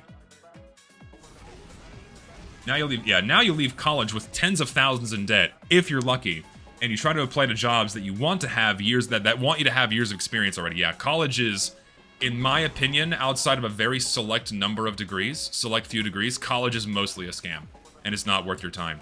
Go to trade school, learn a skill. That's gonna be way more worth your time than going for like your normal, typical 4-year degree. Because most of them are not going to land you a job out of the gate. Because a lot of degree programs don't teach you skills. They don't teach you skills that are required for a workplace. And it's because it's so insidious. It's this fucked up business that America's been engaging in for a long time, where they incentivize having a degree to the point where they like convince teenagers, like, oh, your life is over if you don't get your degree. Your life is over before it even started. If you don't get your degree, you're worthless. You'll never contribute to society if you're not educated. And so, okay, I have to go to college. Oh, I cannot afford college. Well, thankfully, your government's going to offer you some loans. And then you take out loans, and then, okay, now a lot more people are going to college and dumping money into the system, meaning, oh, these universities can keep raising their prices, making the cost of education even more expensive. And so what do? They keep offering you more and more loans, bigger and bigger loans. So more people can keep going to college, and the colleges can keep making more money. And now that we have this massive glut of degrees and not enough jobs to help them, you know, to accommodate them, guess what? The use of a degree is been massively devalued, and there's too many people with degrees and not enough jobs to accommodate them. And the cost of education has risen exponentially, to the point where it's like, it is objectively unaffordable unless you get loans. If you're going to like your typical 4-year university. Of course, there's like, you know, community colleges and trade schools that are still very much affordable. But if you want to go to like your typical 4-year university, you're spending tens of thousands of dollars a year. Tens of thousands a year. And then you walk out with tens of thousands of dollars in debt, and you're fucked. I want to play well. And then the interest rates on these loans, thank God when I got my loans, interest rates were low. Like, I got mine at like 4.5%, which is amazing compared to, like, some people get like 6, 7, 8, 9, 10% loans on interest rates on their student loans, man. I don't know how these people are surviving with interest rates like that, man. It's ridiculous. Oh my God, enough with the 6, 7 shit.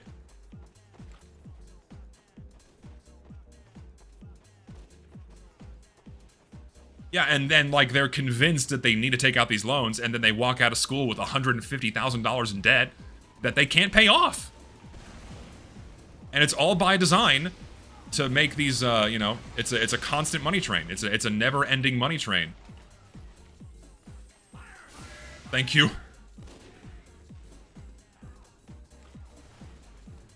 Yeah, and then, yes, join the military. Yes, I am not dying for Israel. No, sorry, I'm not dying for Bibi's war. No thanks. Not a fan of that one. Yeah, then they convince you, oh yeah, join the military, and they'll cover your education. Wonderful. Then you'll die for someone else's war. Fantastic. No thanks.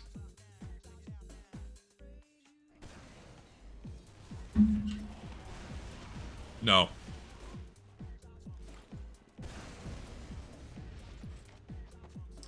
thing that blows my mind nowadays on top of all of that is how much people are paying for monthly car payments. Oh my god! Listen, Joey, it's not just that, man. So many people live outside of their means, and it's ridiculous. How many of you order DoorDash? Don't lie. How many of you use DoorDash on a regular basis? A lot of people do. A lot of people do. Because they can't cook. And they spend, there's like 100% upcharges on food. First of all, takeout's expensive as shit, right? It's always cheaper to cook your own food. Then, they charge you like a 100% upcharge to have it delivered. And so you're spending like $35 on a fucking Taco Bell meal. You're living outside of your means. It's insane. Like you can't afford that shit. It's not just food, it's car payments. Where like people are convinced like, oh my god, I have to have a new car. I need a brand new car. I need this fucking Tesla Model 39 or the brand new Mercedes Benz. I don't fucking know. And then they sign up for like an $800 or more a month car payment when they're making like $3,000 a month. Like, oh. And then it's like they're convinced like, oh, I need this car. I have to have, like, no, but go buy a junker for like $6,000 if you're lucky. Used car market is destroyed. Thanks, Obama. Literally, thanks, Obama, for cash for clunkers. Fuck you, by the way. So you can't even buy like an affordable used car now. It's like you have like a 1999 Toyota Corolla with 250,000 miles. $15,000. I know what I have. Fuck!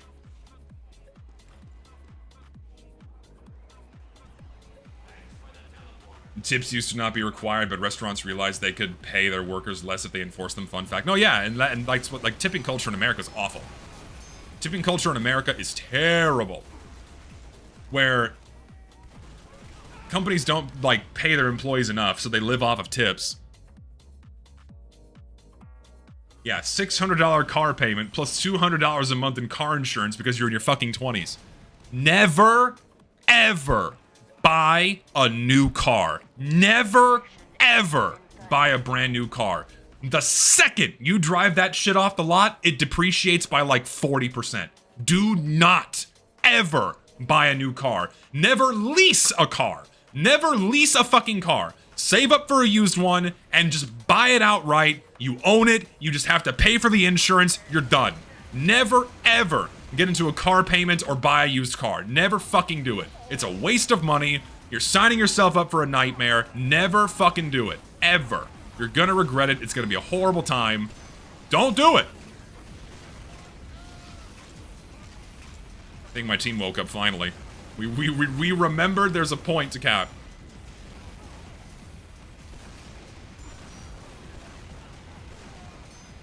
Oh, hi. Keep the ball rolling, boys.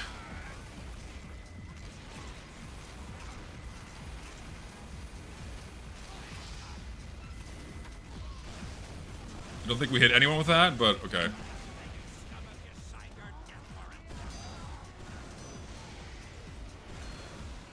Nope, nope, nope, nope, no health kit for you. Come here, bitch. I should not have got that. There's no reason I should have gotten that kill. There's no reason. None. None. Don't you think new cars are fatter, so to say, compared to models from the 90s? Yes, there's a very informative video explaining why cars have become bigger. A lot of cars are modeled to be classified as light trucks, so they're not subject to the same emission standards.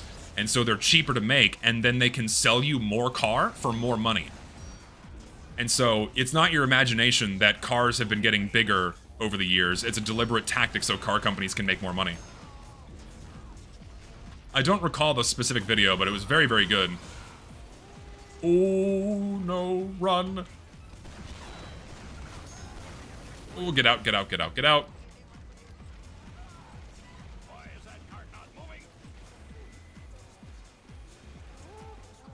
I thought only the women were getting bigger. That's a problem too. Don't get me wrong. That's also a large problem. No pun intended. Hello, medic. How do I miss? Oh.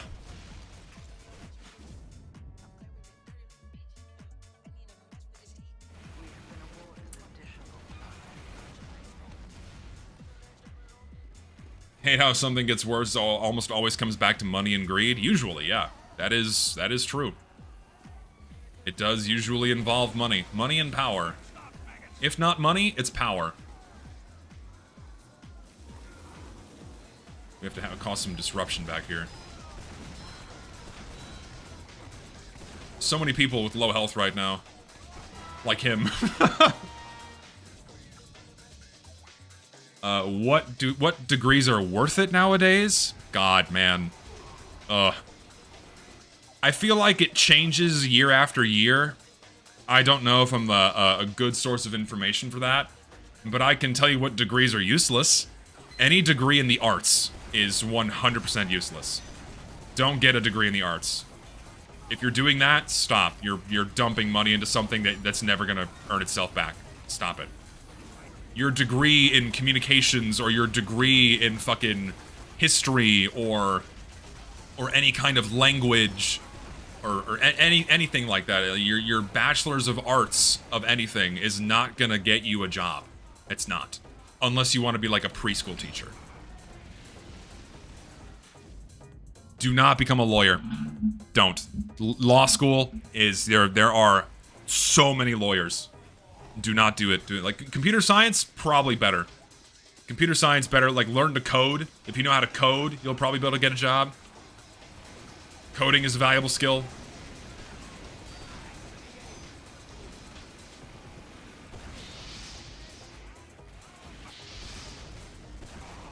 Be gone.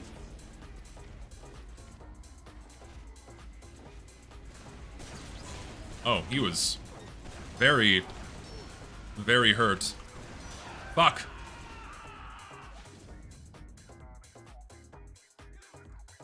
Yeah, if computer science is okay, I would say. Thing is, someone's always gonna have to write the AI.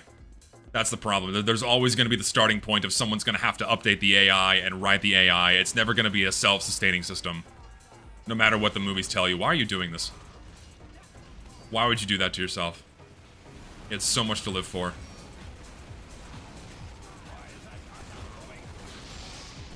Oh, sure. I'll take an Uber. Why not? Gee, Bill, an Uber? Why not? Hello, friend. I forgot that only does 33 damage. I am going to fucking die. That was really bad timing. I am so sorry here. Let's, like, help.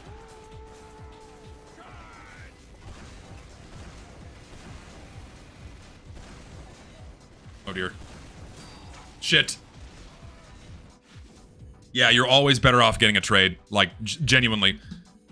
Consider any kind of trade first. They have trade schools for coding.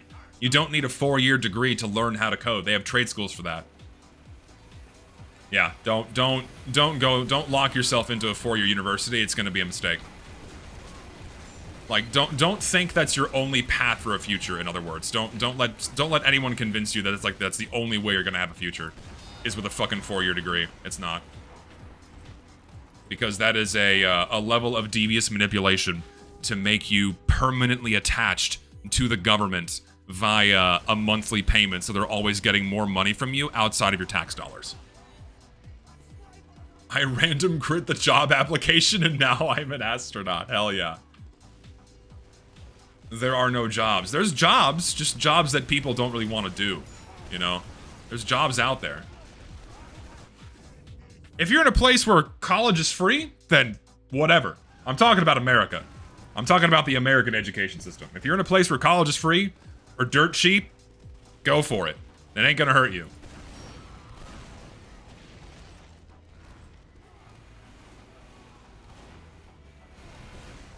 Richter, can you add the market gardener just for me? I missed. It made the sound.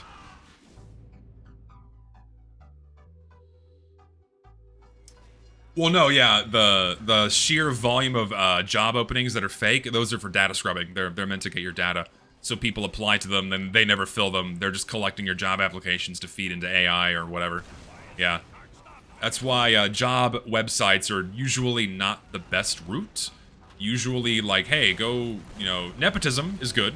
if you know people, have them connect you with others, or walk up to the place that you want to get a job, hand them your resume directly, and that'll probably give you better results than applying anywhere online.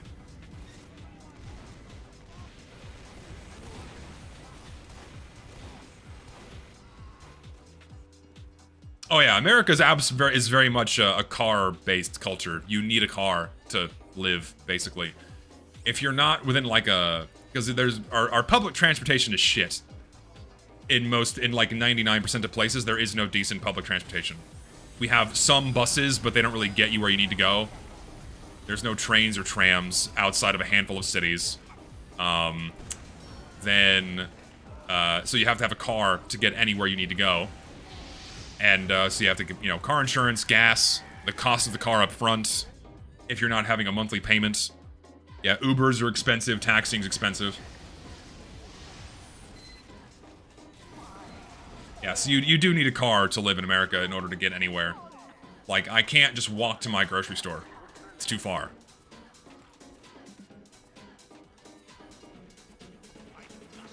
I live in one of the biggest cities in Poland. I love for 5 years now, only via trams. Dude, I can't wait to go back to Budapest, man. I'm going next week, where I get to experience their really comfy... Oh my god, their whole team is there. I get to experience all their comfy public transportation again. Just walk every day is leg day. Dude, if I walked everywhere... Like, the closest place I need to go on a regular basis is my gym. And that's with, like, a perfectly walkable distance. I could do that.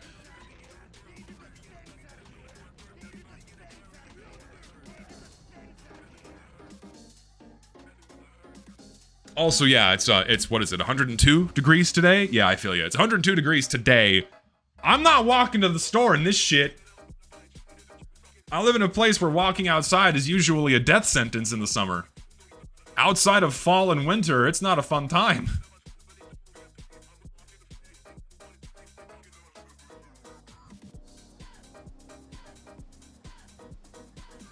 Sweating burns weight. No, you're losing water weight.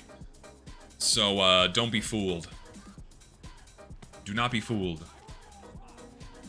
102 Fahrenheit's about 40 degrees centigrade. I'm gonna play heavy now, and you know what? I'm gonna play shotgun heavy, and no one's gonna stop me. I'm gonna be useless, and I don't care.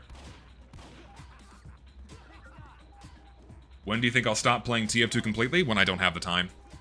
If I ever have the time, I'm gonna always keep playing TF2 because I love this game. I don't ever see myself stopping. I mean, I don't play nearly as much as I used to just because I don't have the time. But, I still play it when I can. This is a variety of rally house music from various video games that is lovely, copyright-free, not AI slop, and is produced by nothing but, like, Japanese composers, so the music is really good. Like, highly recommend if you want some copyright-free music, like, any of the Gran Turismo soundtracks are all copyright-free, and all the music's fucking awesome. So, strongly recommend that.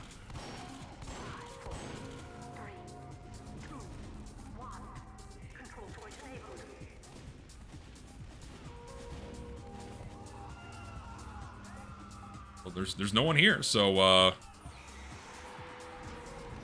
I got an achievement?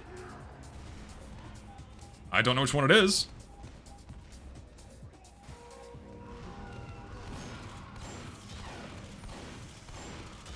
Bro, how is he not dead? What is going on? I land all the shots, and I still die. At 114 Fahrenheit, Jesus, man. Yeah, we had one day that was like 110. One day that was 110, not fun. That was me. That was terrible. That's the only problem when you're not playing TF2 every day like I used to. I'm gonna start. I suck. I can't aim. We have the point. We can do this.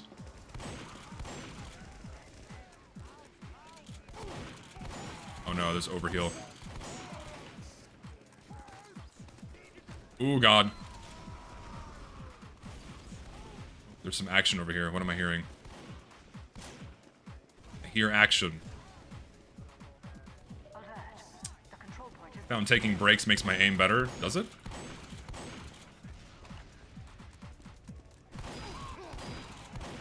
Oh, well, he killed himself against me. That's a win. I count that as a win. Yeah, burnout is a factor when it comes to games, and taking breaks helps refresh your ability to play. I'm just terrible at every game I play, so by nature, it doesn't matter what I do, I'm gonna be dog shit.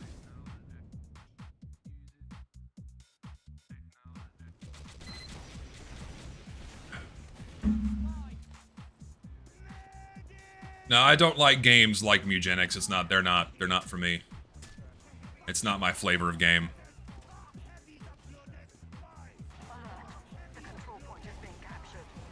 Hey, being bad is the first step to being good. I don't like that you have to be good at video games now. I don't like that that's like the time we live in. Like I remember like, oh yeah, we can just have fun playing video games. Like you can't do that no more. Oh, spy, damn. My plan was ruined.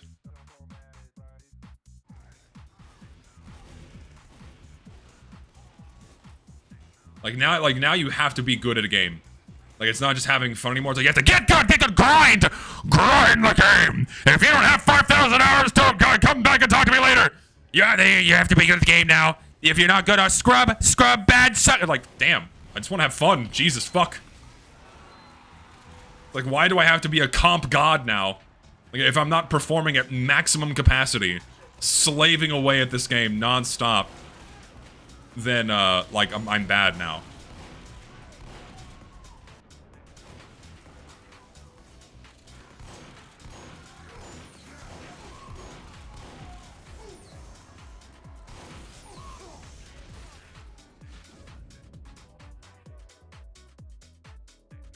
Being good is fun, but people make it an unbearable, eternal chase for such. And it's by design. It's to get you addicted to video games. It's to turn games from a hobby into a habit, and therefore into a job, to get you playing every day. The endless grind of constantly trying to get better and better and better. Because if you're not constantly keeping up with the people that think they're going to be the next big esports stars, that play these games for like hundreds and hundreds of hours a week, or a month I should say, not a week, not possible, then you yourself are never going to have fun.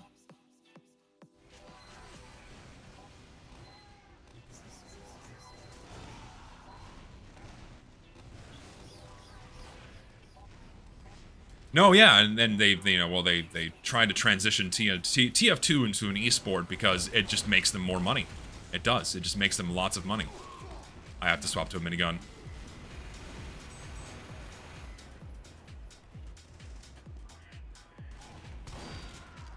We got him.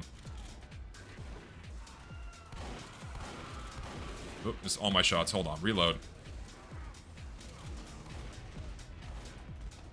Wait for that shit to wear off.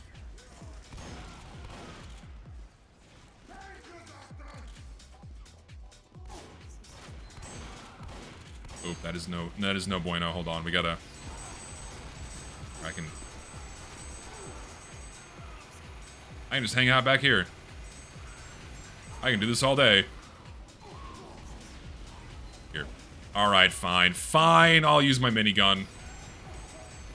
Oh, it's a sentry gun. No, I'm pinned! No.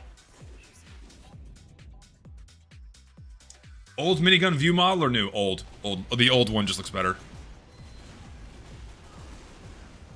And TF2 has too many bullshit, unpredictable mechanics to ever be a real-life competitive game.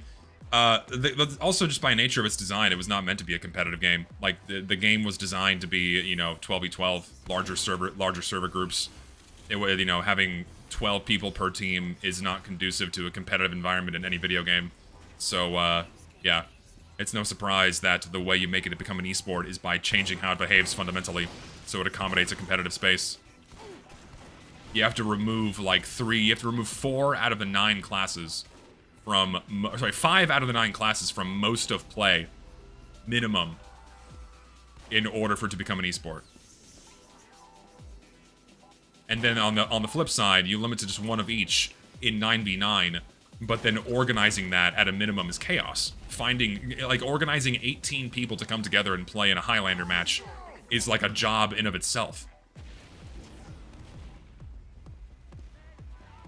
Also, yeah, no one's gonna pay, no fucking oil baron's gonna pay 12, a salary for 12 players. They'll do it for a Counter-Strike team, that's a lot of things. You a spy? No, you're not.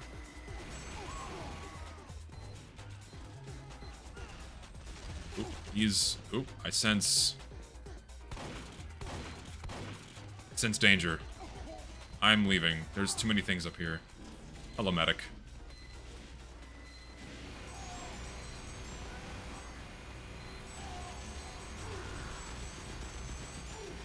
Okay, no, at least the sentry's gone. Run. They will come up here. Oh, you Ubered. You ran! He Ubered and then, like, detached his beam. Shit.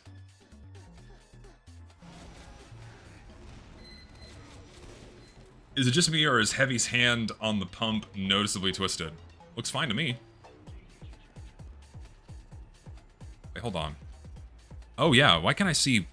Oh, that is strange. Yeah, I see his I combined finger and curled. It looks like his finger's curled underneath the slide. That looks weird. I don't think I noticed that before.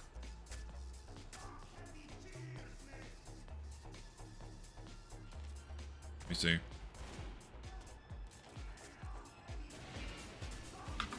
View model FOV like 90. Oh, yeah. It's a little twisted, isn't it? It's like his wrist is... Hold on, we'll ramp this up gamer style. How high can I put this? There we go. Or more. I think 180 is the limit. There we go. We're ramping this up gamer style now, man. Here we go. Now we're really gaming. Let's do it. Heavy has our... This might actually improve my aim. I don't know. Let's find out.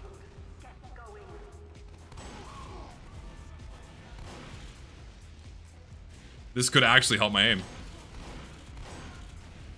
God, having the whole fucking animation in front of the crosshair is awful. Oh, there's someone here? Professional gamer. It's like some people unironically play like this. Some people have insane view model FOVs, and I don't get it. Is there anyone here still? No.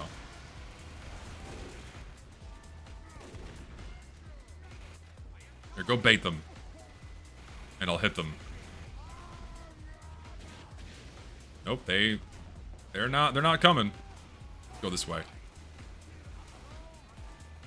I sense action this way. Oh wait, 2000's custom mouse cursor be like, oh dude, you guys ever download those? Like the insanely virus-filled custom cursor packs off of like cool pointers? Like coolpointers.net. Something to that effect. Coolpointers.net, where you got really cool cursors. I'm out of bullets. I had like 5,000 installed on my computer, and every time I changed it, it lagged the fuck out of my PC. And my sister and I would always go back and forth changing it. Like I wanted the pretty, I want like the flaming one. She wanted like that sparkly pink one.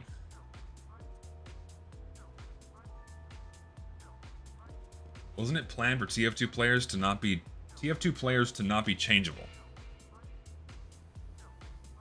I don't think I understand what you mean. Pope cursor that scrolls and says love, you're like a Jesus cursor. They had cursors for, do those still exist? I'm sure they do. I'm sure all the cool custom cursors are still out there and exist. Surely that's still a thing. And there's a non-zero number of people that still use them, I'm sure.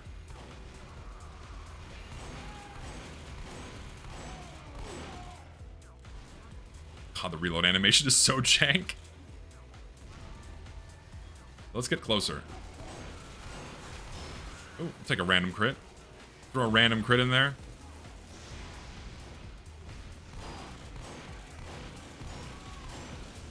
Not enough.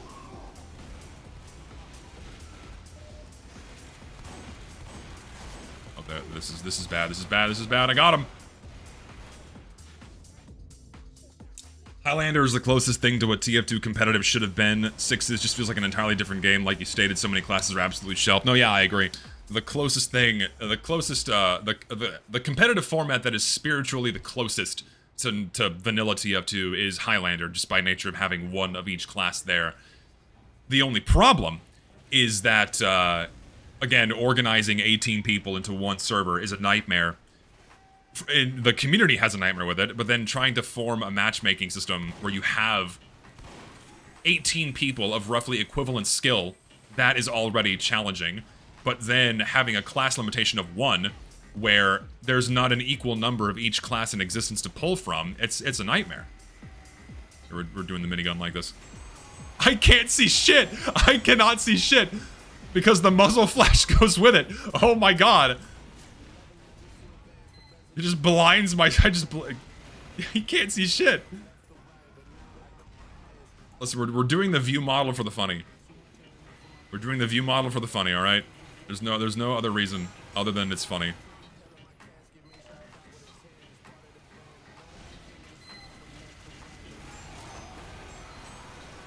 I helped.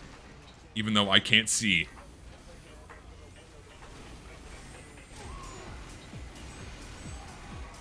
This is like a horrible way to play I can't even see around the corner. I can't see a thing. Okay, I got him at least. My nose will not stop itching. It's driving me insane. Help me, God. Ugh.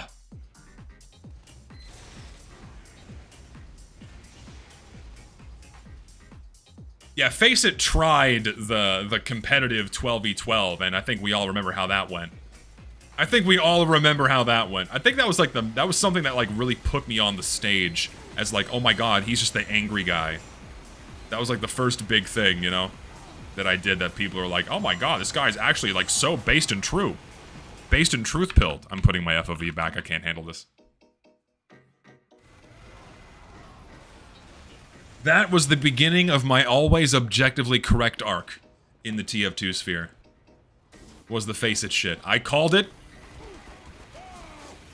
I just have to accept that. There's nothing else to do there but die.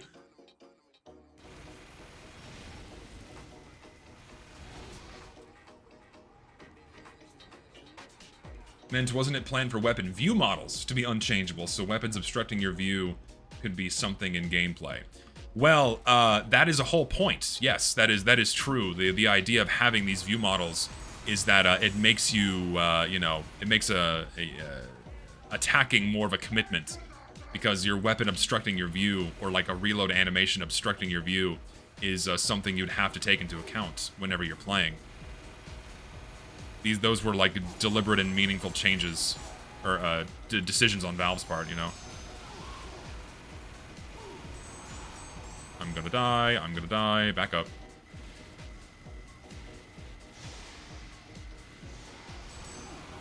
Oh, it's an Uber. There is official Steam profile point shop bullshit right now that has red and blue spy wearing dresses. I thought that was old news. Wasn't that a thing like 5 years ago? You can get the background with spy wearing a dress. Like that's old news. That's not new. Like the spy wearing a dress thing is very old news. Leave, run.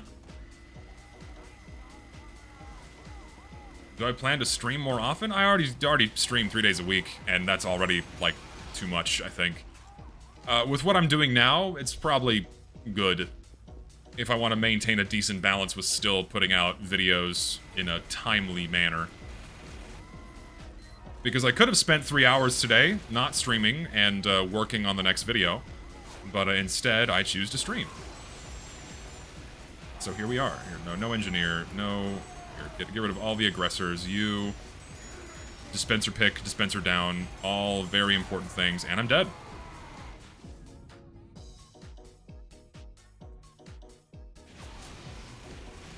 Heavy feels so weak in Gold Rush. Are you watching me play right now?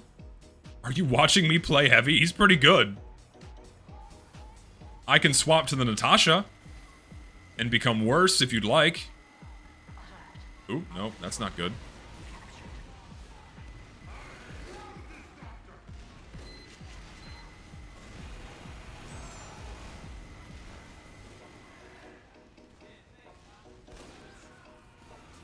Yeah, miniguns are usually stronger in the mods because they don't have the nerfs that were applied to them.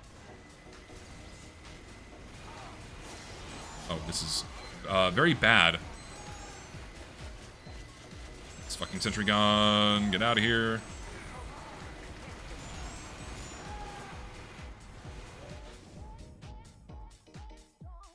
Watching you play Gold Rush really enforces my belief that TF2 is better before Love and War. No dumb hats, no skins, no goofy dances and emotes. No, that's my stance too. And TF2 was... I think whoa! I think we all saw that, whatever that was. What the fuck? That's hey, Gold Rush devs, that was interesting. But no, yeah, I'm of the stance too that TF2 was just a better experience before it got turned into a fucking toy store. Before, like TF2 resembles a daycare more than it does a shooter game. If you like look at TF2 in the public spheres, that's what the TF2 looks like now. Is it looks like a fucking daycare than an actual FPS game. Because no one talks about TF2 being an FPS game. People talk about TF2 being like the silly, quirky meme and hack game. Like that's TF2's legacy. Not as an FPS, but as a silly, funny meme game. Where its legacy is hats. Its legacy is hats and funny dancing and taunts and shit like that. And that makes me sad. I wish that wasn't this game's legacy, but because Valve wanted to make a shitload of money, guess what? That's the game's legacy. Oh, that's a sentry gun. Oh, that's an engineer. Here, listen, NG. I died.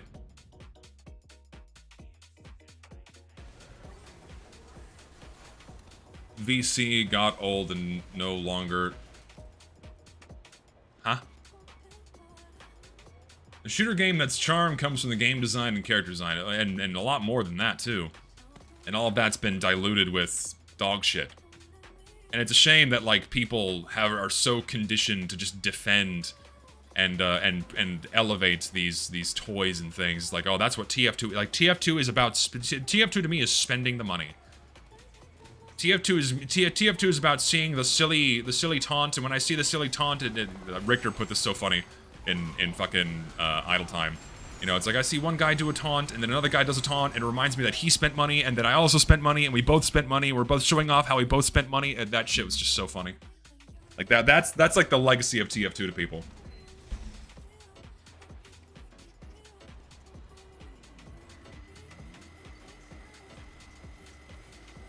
No, yeah, and you know, and people like, it's so funny too. Like I saw people misconstruing what I was saying about like, well, Zesty says if it earns money, it's therefore it's evil. That's not what I said. It's that when you're trying to make money from this game, naturally it's going to go against its defining principles that make it the amazing game that it is.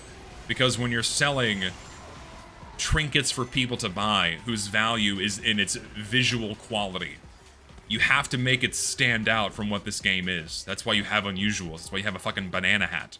It's why you have like a frog sleeping on Spy's head. You know, it's also, and then also anything sold to you outside of the base game doesn't have the level of thought put into it. It doesn't have the same thought process put into it. It has the thought process of making extra money beyond the initial purchase, instead of we're trying to make a good game. If that makes sense. Like, if you look at the backscatter, Scout does not need 6 scatterguns.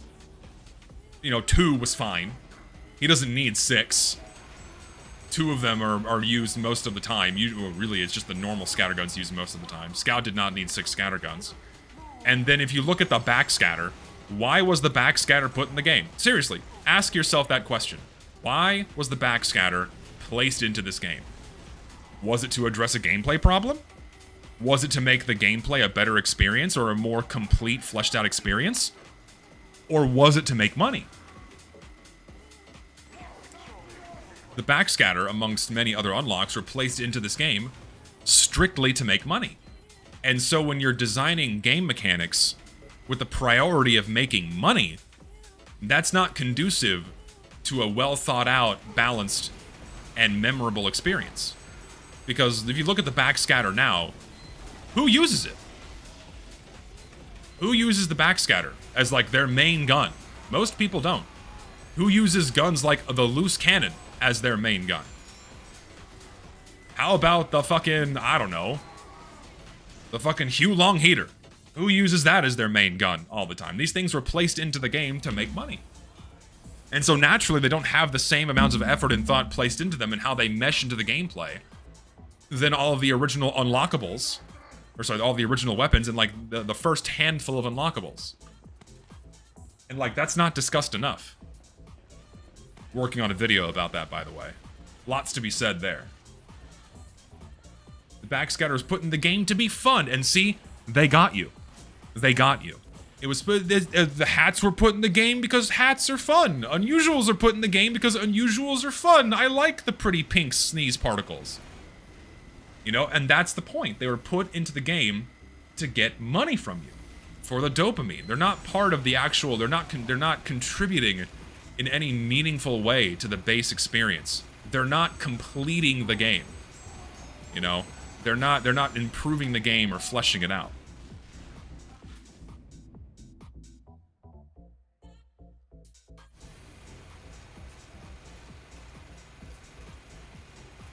The loose cannon fits into TF2 very well. Yes, the demo man, a demolitions expert, ripped a miniature cannon off of a ship and carries around cannonballs with him. Yes, that makes perfect sense for the demo man to do. It's like saying he wears like landmine shoes. Yes, it makes perfect sense for the demo man to wear landmine shoes. It causes explosions, right? Also, cannonballs don't explode! They don't fucking explode. They're not bombs. They're hunks of metal. They're giant bullets. They're not bombs. Fuck.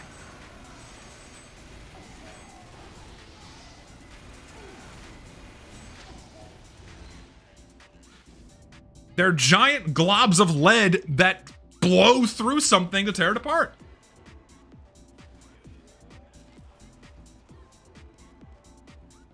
Base TF2 is amazing, but no unlocks. Shit would get old fast. I mean, it didn't get old for the first year.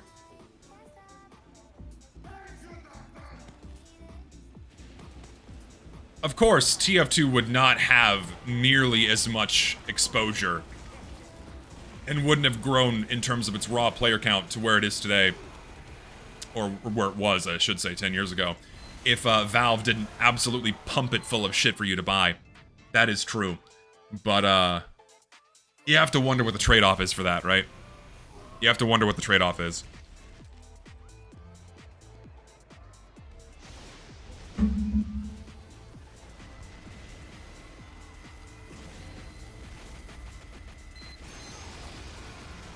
Oh, that's an Uber. Run.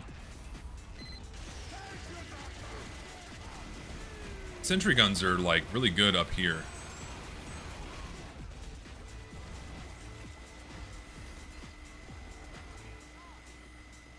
There is a sentry gun. And there is a spy. We have pyros, we have 2. Actually, I want to play soldier more. With the buff banner. Yes.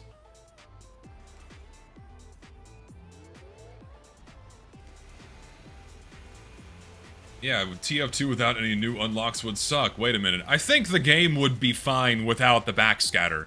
The game would be fine without the fucking, I don't know, Eureka effect. The game would be fine without the cow mangler. Like, you could remove half of the unlocks we have in the game right now, and not much would be changed. Most people would not miss these things. My point is that there was a limit. Some, sure, but 6 scatterguns, 6 rocket launchers, like 9 different secondary weapons for scouts. Like, did TF2 need these things? No. Like, in terms of gameplay, it didn't need this many unlocks, and then Valve also realized, oh shit, we kind of took it too far, and that's why they stopped adding new unlocks and swapped to cosmetics only.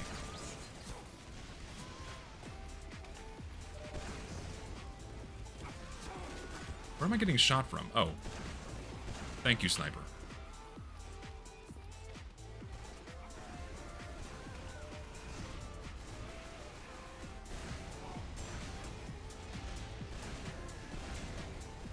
Time to run. I have 1 health. This is not good. Help me. Oh, sorry, I just got actual-ed in chat. Sorry, certain cannonballs did explode. I apologize. But think about this. Why would he have a miniature cannon when he already has, like, his main equipment? You know? Like, the lock and load, sure. That looks like that makes sense. Iron Bomber, sure. Looks like it makes sense. Loose cannon? Huh? I watched your video on loop. You sporadically mentioned you love many fun weapons. If, for example, loose cannon was good cosmetically, would it be a great weapon? I think it would fit better into the game. Like, it would just... Yeah, it would fit in the game better, absolutely. And I think it's an important thing to maintain, but Valve kind of stopped maintaining that once they started doing those crossover promo items. Again, for money.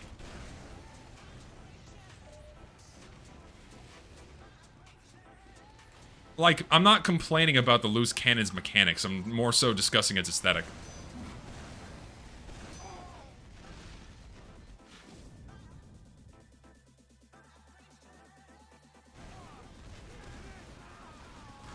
Unlock should have stayed as a weaker side grade that only improves one aspect of gameplay, not new stuff like Short Circuit. I'm also in agreement with that, to an extent, because that standard would also exclude things like the flare gun, which I think is kind of quintessential for Pyro at this stage. Like, items like the flare gun or the Kritzkrieg were kind of, and Ubersaw, were kind of necessary. Other unlocks, though, like, say, the Short Circuit or, like, the Righteous Bison, probably not.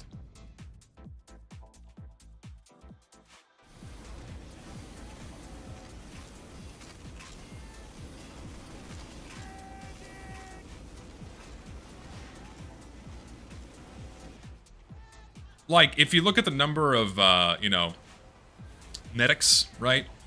Medic unlocks, he has 4 primaries, 3 syringe guns, and a crossbow. Did he need the overdose? Probably not. No one uses the overdose. But the Blutsauger and the vanilla syringe gun? Sure. Crossbow? Great. And that's where it stopped. He has 4 mediguns. Did he need the quick fix? Not really. But the other 3 were, you know, they're different enough and, you know, provide interesting gameplay. That's all well and good. Melees? Like, 4 main ones people tend to use, other than stock. And that, like, Medic's low number of unlocks is a good thing, is what I'm trying to say. Like, there's a lower amount is good. Yes, I do like the overdose, yeah. But, like, I'm saying, does TF2 need it? No, of course not. TF2 would be fine without it. I like the overdose, but did TF2 need the overdose? No, not really.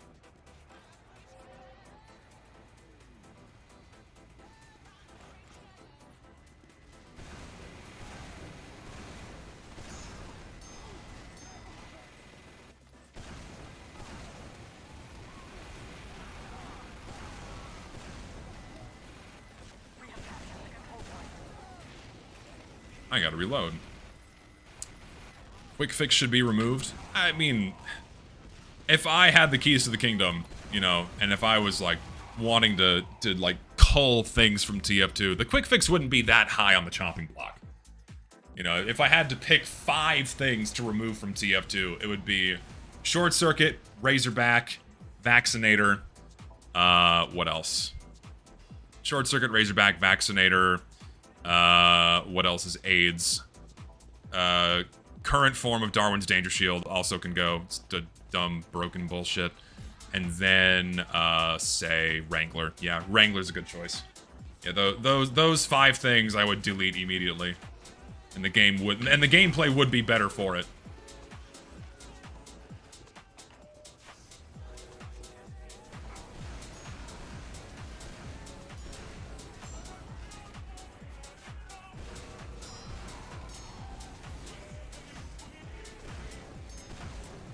Time to run.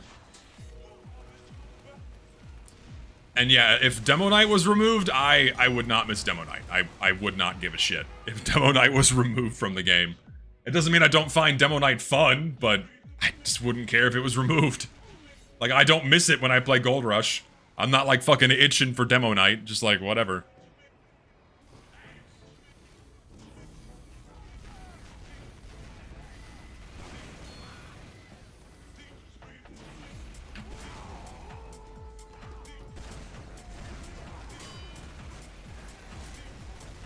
Get me back up there, coach.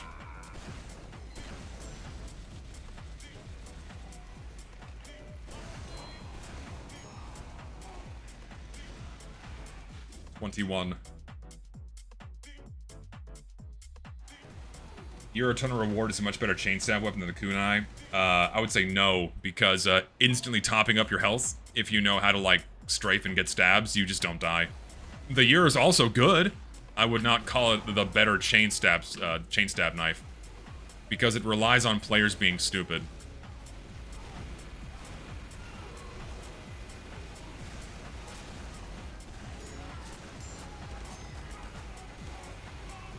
So I would say no.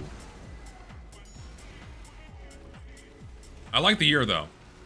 I would revert the Year back to where it was, because I do not like the current version in TF2 right now. It's bad. The fucking 35% extra cloak drain is so terrible. Or is it 30%? Whatever the extra cloak drain is while or whatever it has. It's so bad. Oh my god. Like, you are forced to use the L'Étranger with it, otherwise you're fucked. And then good luck using it if you want to use it with a goddamn cloak and dagger.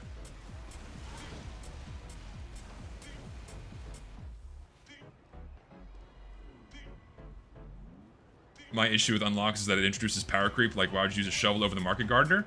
You're figuring it out. Why would anyone use the stock shovel when the equalizer was put in the game? Why would anyone go for that? Why would anyone use this? Oh, would you look at that? It's $3 on the store. Now you don't have to use the stock shovel. He's beginning to believe. He's beginning to understand. His eyes are being opened.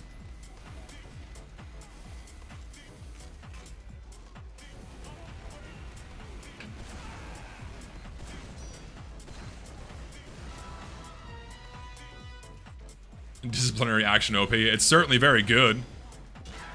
It is actually very good. Was splitting the equalizer a good choice? Yeah, the original version was very strong.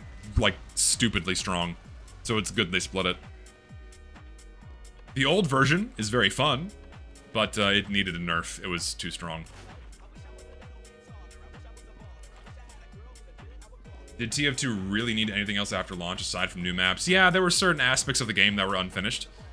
And a few of the classes were left feeling a bit short. And I don't want to say too much because it would just be me like reading my script verbatim that I'm working on a different video for, so I'll save that. But TF2 did need some things, like objectively, when it was launched, that Valve did address very quickly after the game was released. So, yes.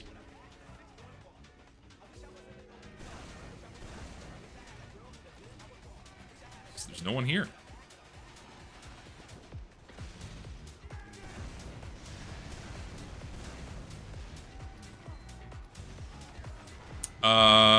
Yeah. Demoman, forgot what was different exactly on launch. If Valve brings quick play back, people will not host enough servers. It's not just people hosting servers, right? It would certainly improve traffic into community servers. The problem is accessing Valve servers and the experience on Valve servers.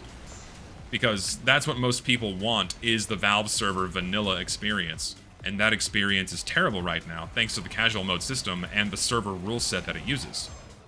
So, the community servers having increased visibility and traffic is just a bonus, really.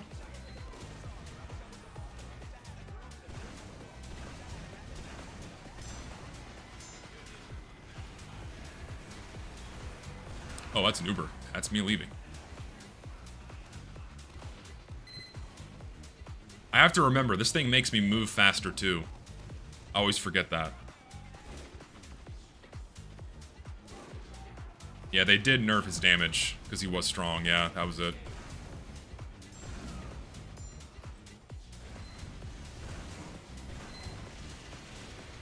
I need ammo.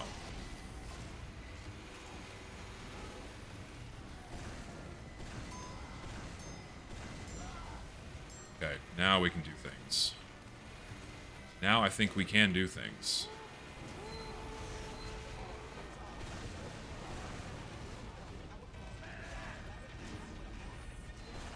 Ow. That was wasted.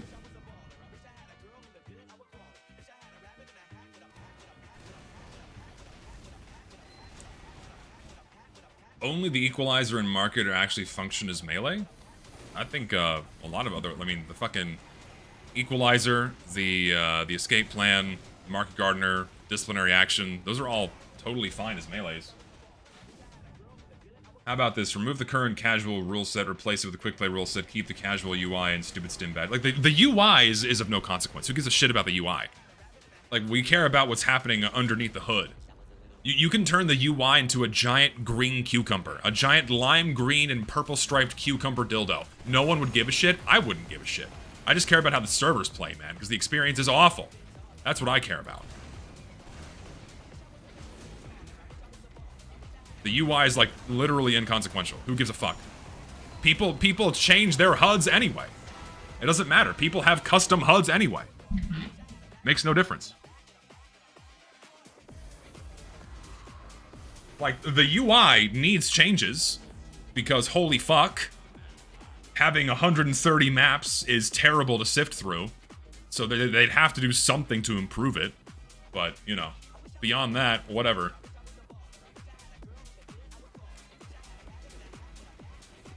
Also, maps being shoved to the bottom of the map selection UI does affect that. Yeah, the fact that everything's in a big list, but then how else are you gonna display that information to players, right?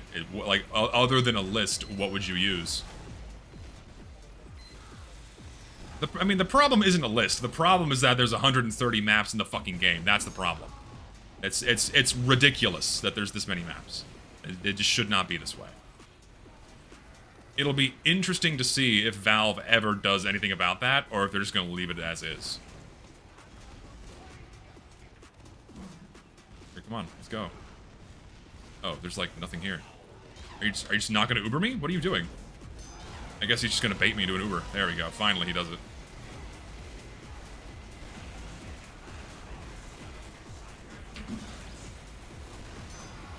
We have to kill these people. Come on.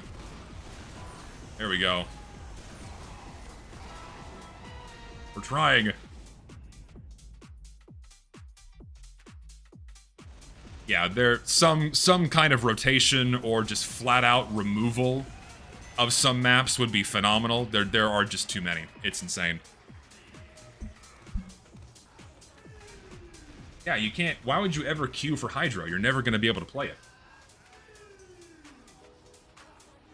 You'd never be able to.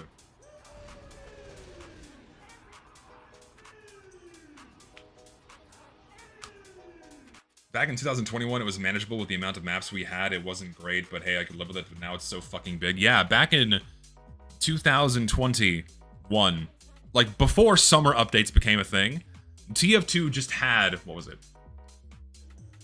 72. TF2 had 72 maps. Now it's almost double.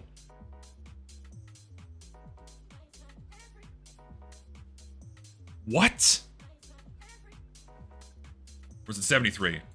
Because it was 66 with launch, 66, and then it was Mercenary Park, Lazarus, the payload one, Brazil, Masrock, 73. No, 71. Am I forgetting one? No, 71. Yeah, it's 71 maps. Or no, 60. No, wait, hold on. Was it 60? I always forget. You know, yeah. Casual started with 66. Then the 5 from Jungle Inferno. And I don't know how many were added between 2018 and 2020, but it was less than 75, in other words. It was less than 75, which is way more manageable and way more tolerable. But now there's almost 130, which is batshit insane.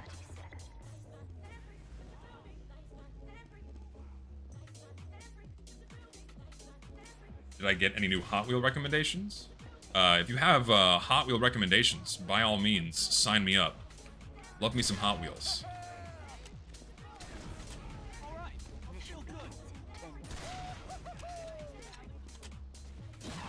Of course. Of course.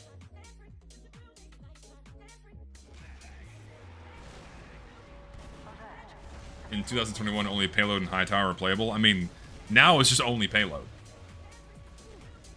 Now it's just only Payload is playable. You can't even play High Tower anymore. Good luck. Q for high tower, right? Well, no, because everyone watching is gonna Q for high tower and it'll defeat the purpose. But like, try queuing for high tower tomorrow and just watch how long it takes. Like, before, you could play high tower whenever you wanted to. Now? Sorry! TF2 absolutely needed to be modernized. You don't understand. I'm just gonna beat you to death. Come here, fucker. Oh, now their whole team's here. Oh god, I'm dead.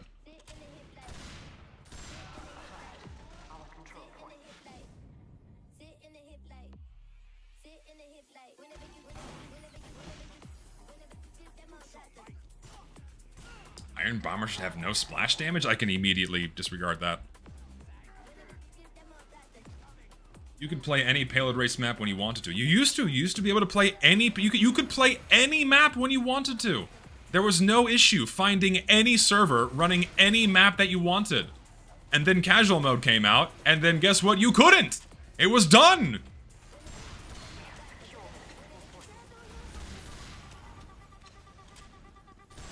God, I miss being able to play this fucking game. I miss being able to play on so many maps. Like when was the last time you got to play on Well? I love this map. Can't play it in casual mode. Not whenever you want to anyway. Now you have to wait and get lucky. And that's like the main thing people forget. It's like, well, you can queue for it whenever you want. You can queue for it. No, you used to be able to play it whenever you want. You could instantly find a server running the map you wanted. You could play it immediately or queue for it directly. But now you can't do that.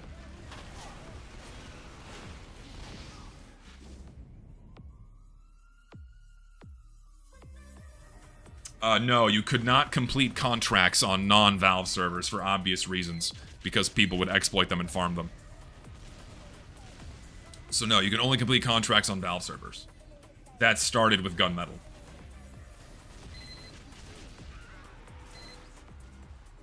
I don't know if the duck token... Did the duck token progress from the shitty end-of-the-line stuff? Did that only count on Valve servers too?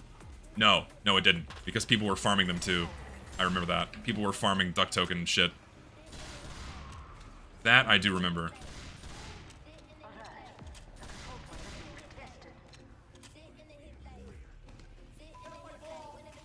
Found my ball.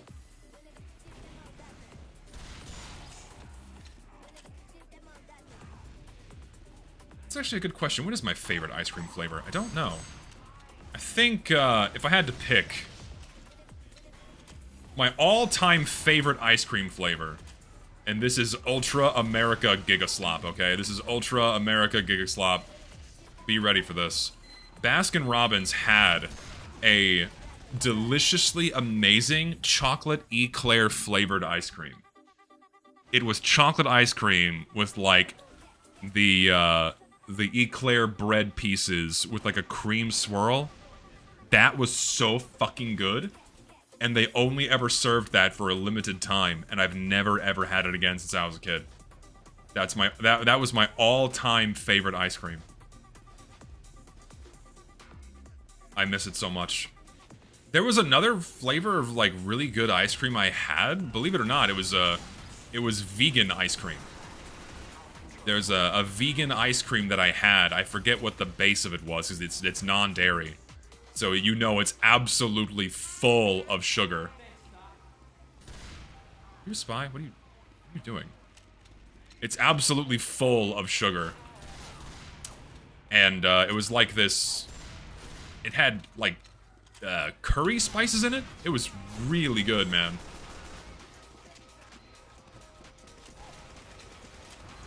I don't remember the exact flavor. Should not be allowed to do that. I'm dead serious. He finally got his clip. He finally got his clip. He's gonna put it in his video. I already made my diet and workout routine. I'm ready to get back in a good, healthy shape. Thanks for the advice. Good luck, man. Step to it. Step to it. And keep at it. And your life will change for the better. Baskin-Robbins is like Mountain Dew. In 2009, we had the best Mountain Dew flavor, and they took it from us, which was, what? I know there's been like 50 million different flavors of Mountain Dew, but I don't know which one you would consider the best. I've only ever had normal Mountain Dew, and I hate Mountain Dew because it's quite literally just like drinking syrup. It's drinking carbonated syrup, and I think it's fucking disgusting.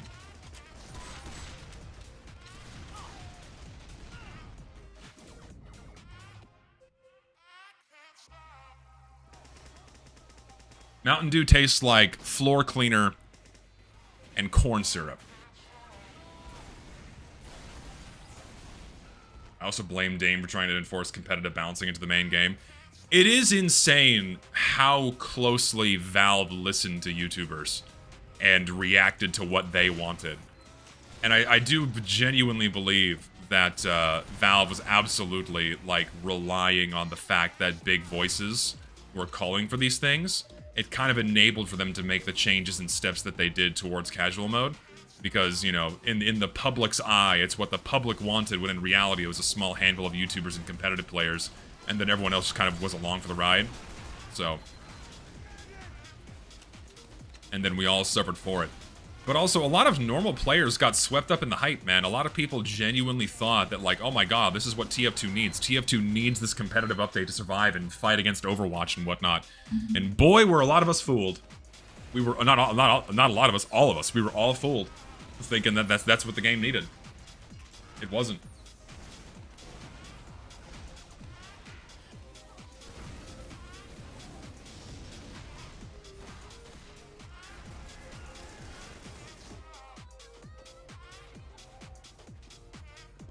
Dane was a big voice pointing out Pyro's flame particles that got changed in Jungle Inferno. It's ridiculous that Valve made us decide when they should fix their game. Because Valve knew that Pyro's flame particles were fucked up. They just never did anything about it.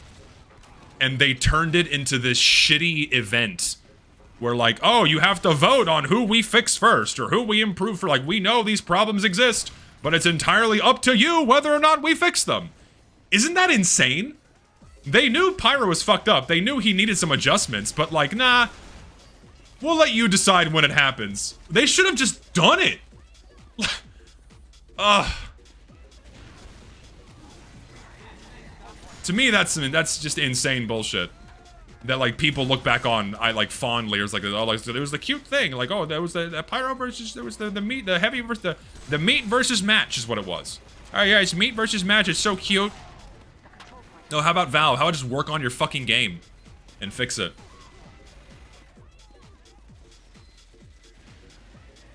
Give me the health kit.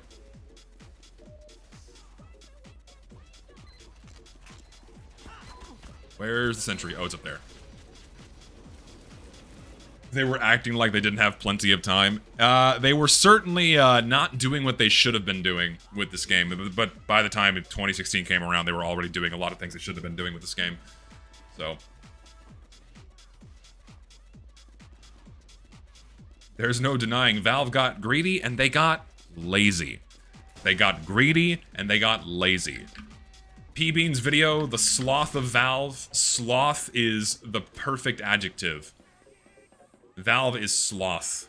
Or verb, rather. It's just... that's what they are. They're lazy. They're fucking lazy. They could be doing so much, and they just choose to do nothing. Except sit back and make loads of money.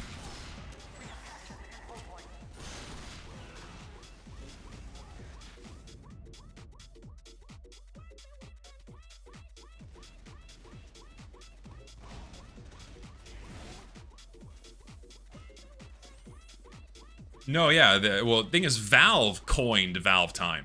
It wasn't the community that did. I'm pretty sure Valve themselves coined Valve Time. It's this cute little corporate term to excuse themselves for taking longer than they should, which is really an excuse for them, like, oh, we're just not doing any work. Valve Time, oops, haha, teehee, we're cute and so funny, look at us. A small private company, please remember, by the way, we made like $10 billion last year. Listen, you don't understand, we're a small private company. The open boxes, please. Oh, please, please, please. Cases now, please. You know you want to. You know you love us. We made Half-Life. Oh, please, please give us money right now. You know? Oh, it's Valve Time. It's Valve Time. Perfect excuse. Entirely manufactured for their image.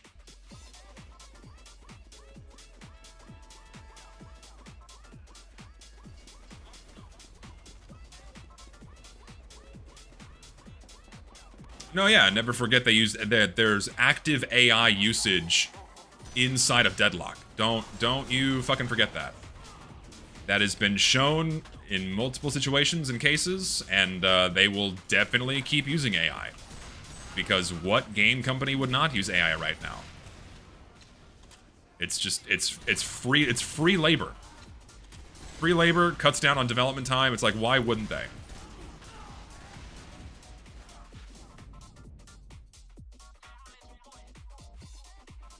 Are they using it for code or art stuff? Well, we know they're using it for art stuff. And chances are they're probably using it for code too. It would not surprise me. In the slightest, if they were using it for code.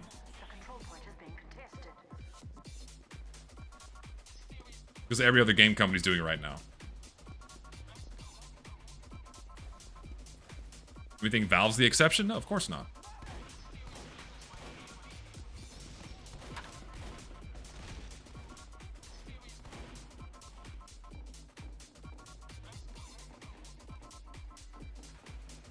Ball.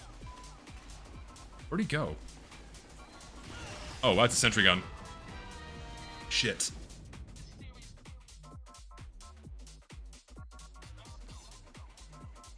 Don't know how to submit videos for me to watch, but it's a painful one. I mean, if you have a video recommendation, DM me. Discord, shoot me at like a DM request. Preferably TF2 related. Is the high weight, low rep for building, low weight, high rep for toning gym saying real? I mean, generally for muscle building and like decent muscle building, you want to be hitting 10, 12 reps per set. Not going until failure. I mean, going till failure works for some people, but I mean, generally you wanna have at least 2 left in the tank, if not getting really close to failure. If you're wanting to build muscle. The entire, like, you know, the low reps, high weight is absolutely for, like, big strength training, powerlifting and whatnot. And then low, or high reps, low weight is for, kind of a beginning. Like, you're gonna get toned and also build strength by hitting the happy medium. Instead of doing, like, 500 reps with, like, 5-pound dumbbells. It's probably not the smartest thing to do. Not claiming that I'm an expert, but I think, probably better to do the, normal amount of reps with enough weight that actually makes you tired. That's the smart thing to do. Ow.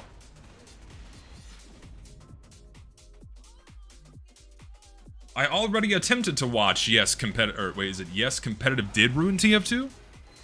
I think I watched that one in my spare time. I don't know, not something I'd watch on stream though. It just kind of regurgitates everything I've said before. Don't lift with your neck, no. Don't hurt your back. Bad idea. Terrible idea.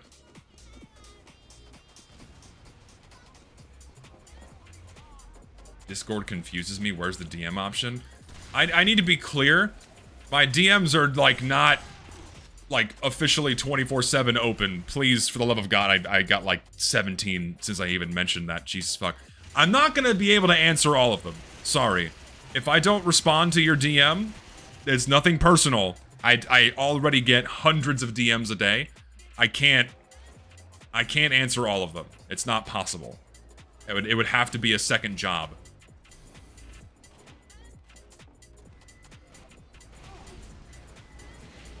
Like, I have to fucking tone it down. Most of the DMs are, like, junk anyway. Just people sending garbage memes or trolling or shit like that.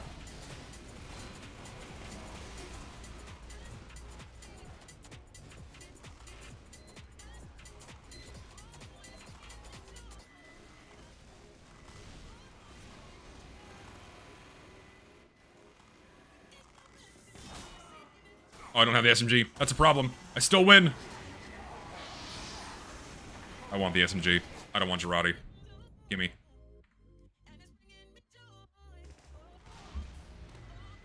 Has anyone DM me weird shit lately? I get weird DMs on like a weekly basis. this past week was a horse cock dildo duct taped onto a pigeon. Don't know where they found that, but that's an image that exists. They get weird shit DM'd to me all the time. A lot of weirdos out there.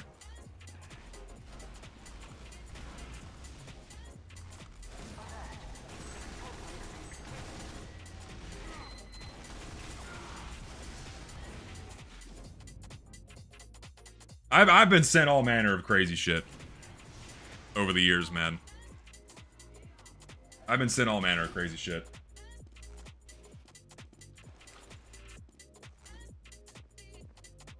Like, excluding the extreme stuff, like, you know, gore and all manner of other horrible shit, people just, like, get it in their mind that, like, yeah, let's just send, like, the most bizarre, cracked out memes.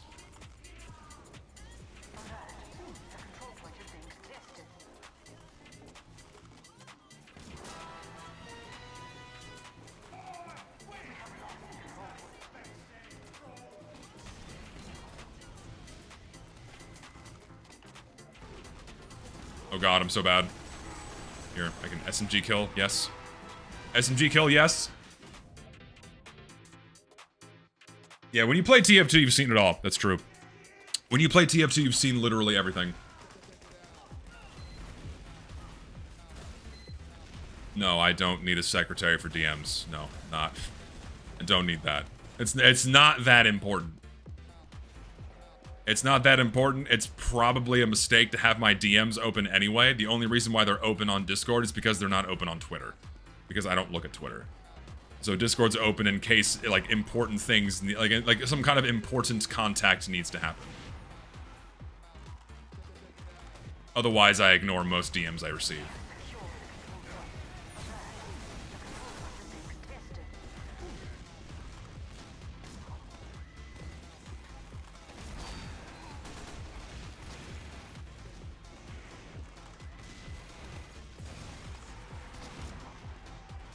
I'm just going to last point. Is there a sentry gun here? Oh, God.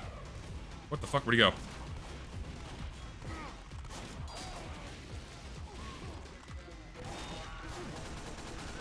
We got him. Run.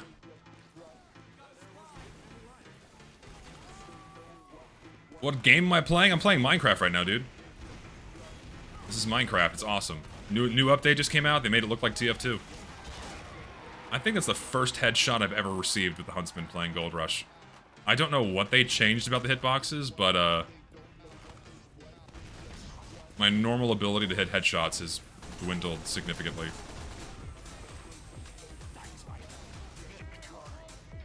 Somehow we win.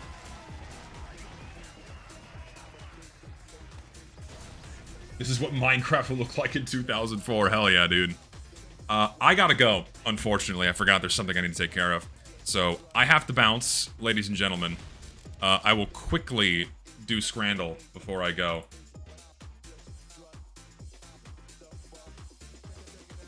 A quick bout of Scrandle before I go. Let's do it. Okay, we have a loaded sausage roll or specialty nachos. That would be fucking delicious. This, I'd fuck this up. Both of these. No, I see. This has like shitty cheese sauce. No, I'm going for the sausage roll. 100%. All right, what do we have today? Ugh. This is just okay. This is grilled meat with just nondescript meat with tortillas and chimichurri or pea wax stew. I think the grilled meat, because that looks disgusting. Both are terrible. I don't know what the fuck's going on in Honduras, but yeah, that Honduras wins.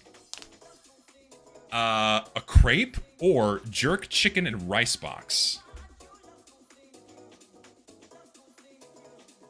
I think the crepe looks nicer. There, yep, crepe lost. I'm never listening to chat ever again. Chicken wings, obvious winner. Hot dog and chips or hot dog and loaded chips. This one looks nicer. And yet it lost. That's bullshit. I have to lightning round this because I really have to go. Pigskin. Nope, that lost. This one. Okay, that wins. Like, I'm actually very late. Okay, that's good.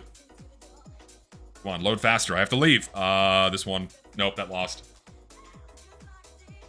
This one. Go, go, go, go. This one. Okay. Yeah, terrible performance because I have to leave. Thank you for watching today. You're all wonderful people. Thank you for watching. Thank you all for your lovely donations. I have to leave. I'm very late. Goodbye.